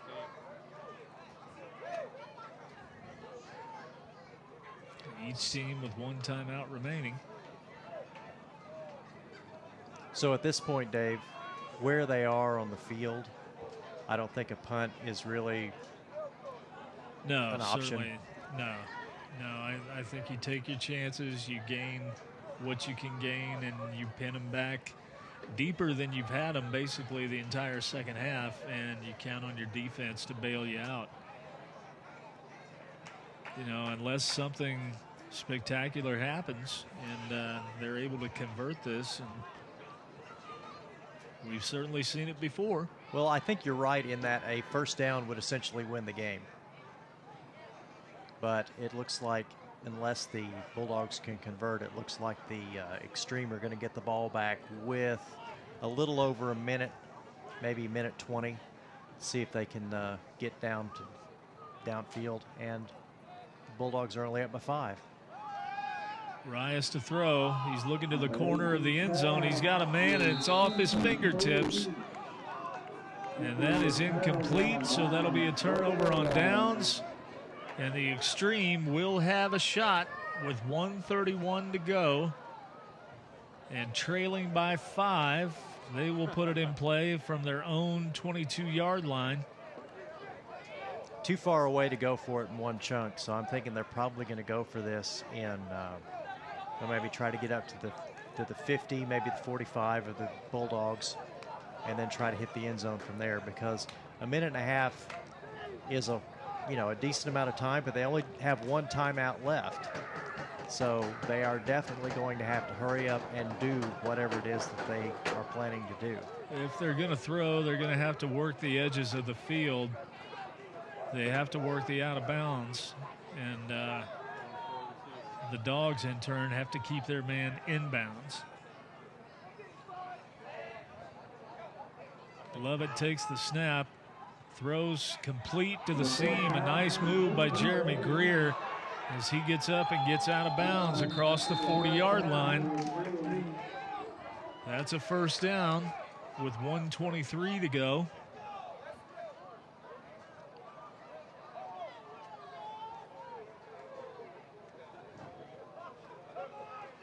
And they'll spot it at the 41, 1st and 10. The X-Treme move a little closer. Just like that, they picked up about 20 yards.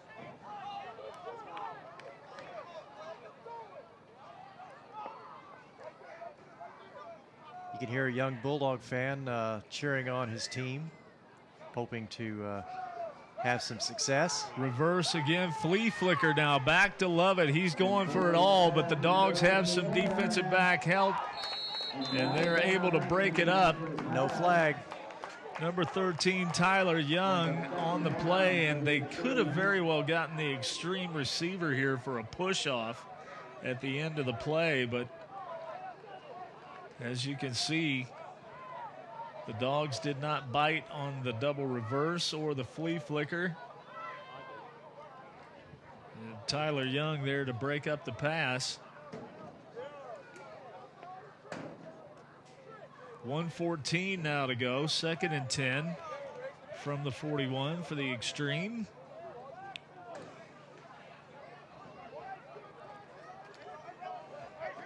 Dogs defense looking to hang on.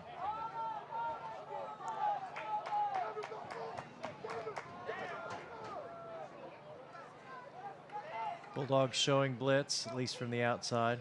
Tevin Redmond is coming. He's going after Lovett. That's complete, though. That is, oh no, flag thrown at the end of the play.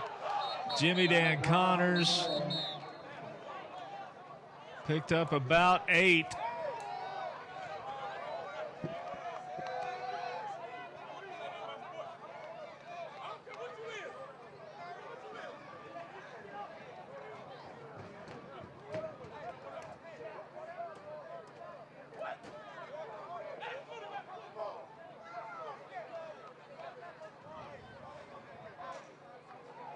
A little bit of frustration at the end of the game here with the game on the line. Here comes the signal from the referee. Face mask called against the Dogs. 15 yards and an automatic first down. The Dogs had him stopped short of the line to make for the first down. And this is going to pin the defense back. And there's 1:04 to go on the clock. The game is on the line here. Looks like it's going to get decided in the next 1 minute. A touchdown will win it for the X-Treme. So the Bulldogs are going to have to try to hold on.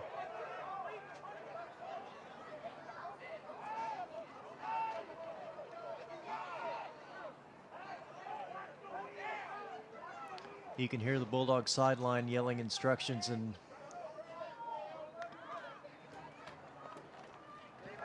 Lovett throws, incomplete, intended for number 8, DJ Watson. Inside a minute to go. That brings up 2nd and 10.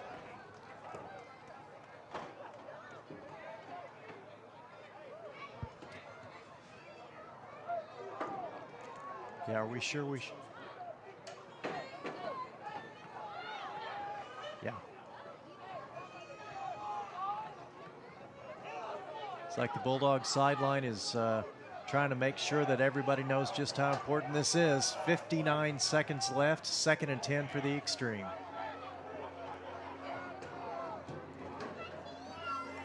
Lovett in the shotgun again. Three receivers to the near side as he looks to the left, and that's complete to Greer. That's another first down.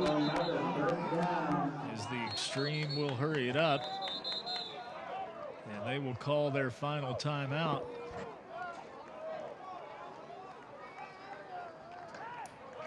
.50 seconds to go, as you can see. Lovett complete to Greer down to about the 22. This game may come down to the final play, Dave. Very well could.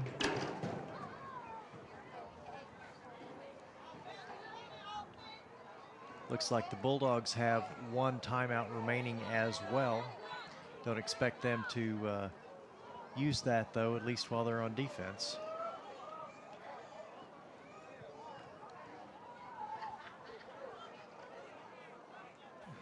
(26-21) Bulldogs lead. 50 seconds left. The X-Treme are knocking on the door. They are on the 22-yard line of the Bulldogs and preparing to come to the line with less than a minute to go.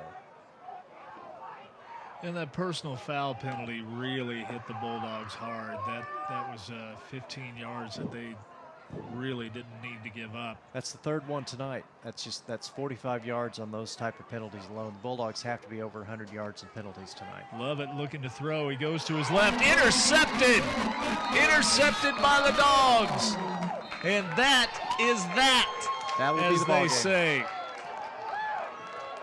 Can't see the number from here. Is that number 24, Quentin Hunter? Number 24, Quentin Hunter on the interception. Indeed it was. Coach Scott has bragged on his cornerbacks since the first day we met him. He said they've got the best pair of corners in the league, and Quentin Hunter comes up huge right there by intercepting the pass that will put this game away for the River City Bulldogs. 43 seconds to go. The X-Treme do not have any timeouts left. As an X-Treme player slow getting up, that's Jeremy Greer. He is working his way over to the sidelines. A couple of knees from Cam Rice, and that will be the ball game. Possibly just one. And the one play that every coach loves to call, the victory formation.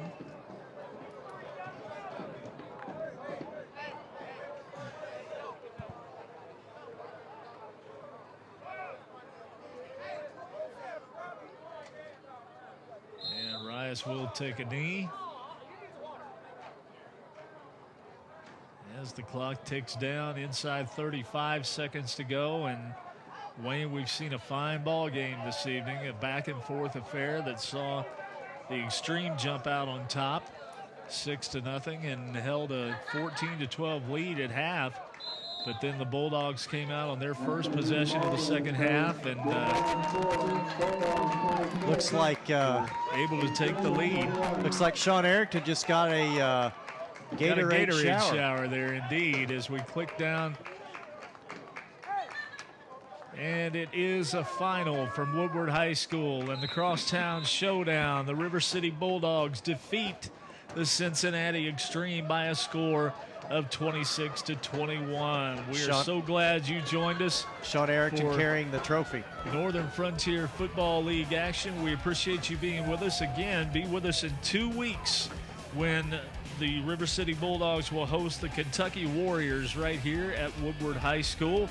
Alongside Wayne Gates, I am Dave Borst. For our director, Tony Suarez, and all of the fine camera crew from Waycross Community Media, this is Dave Borst saying good night. We'll see you next time for River City Bulldogs football on Waycross Community Media.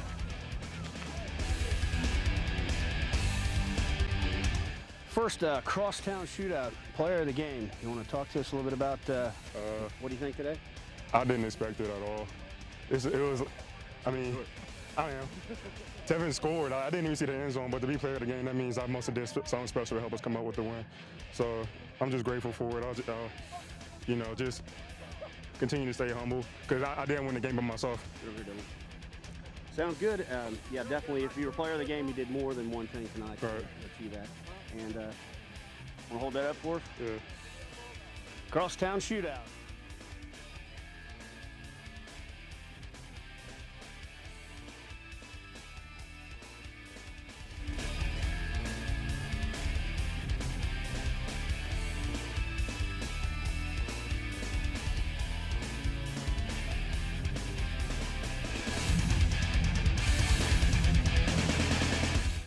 Copies of this program are available for $20 each.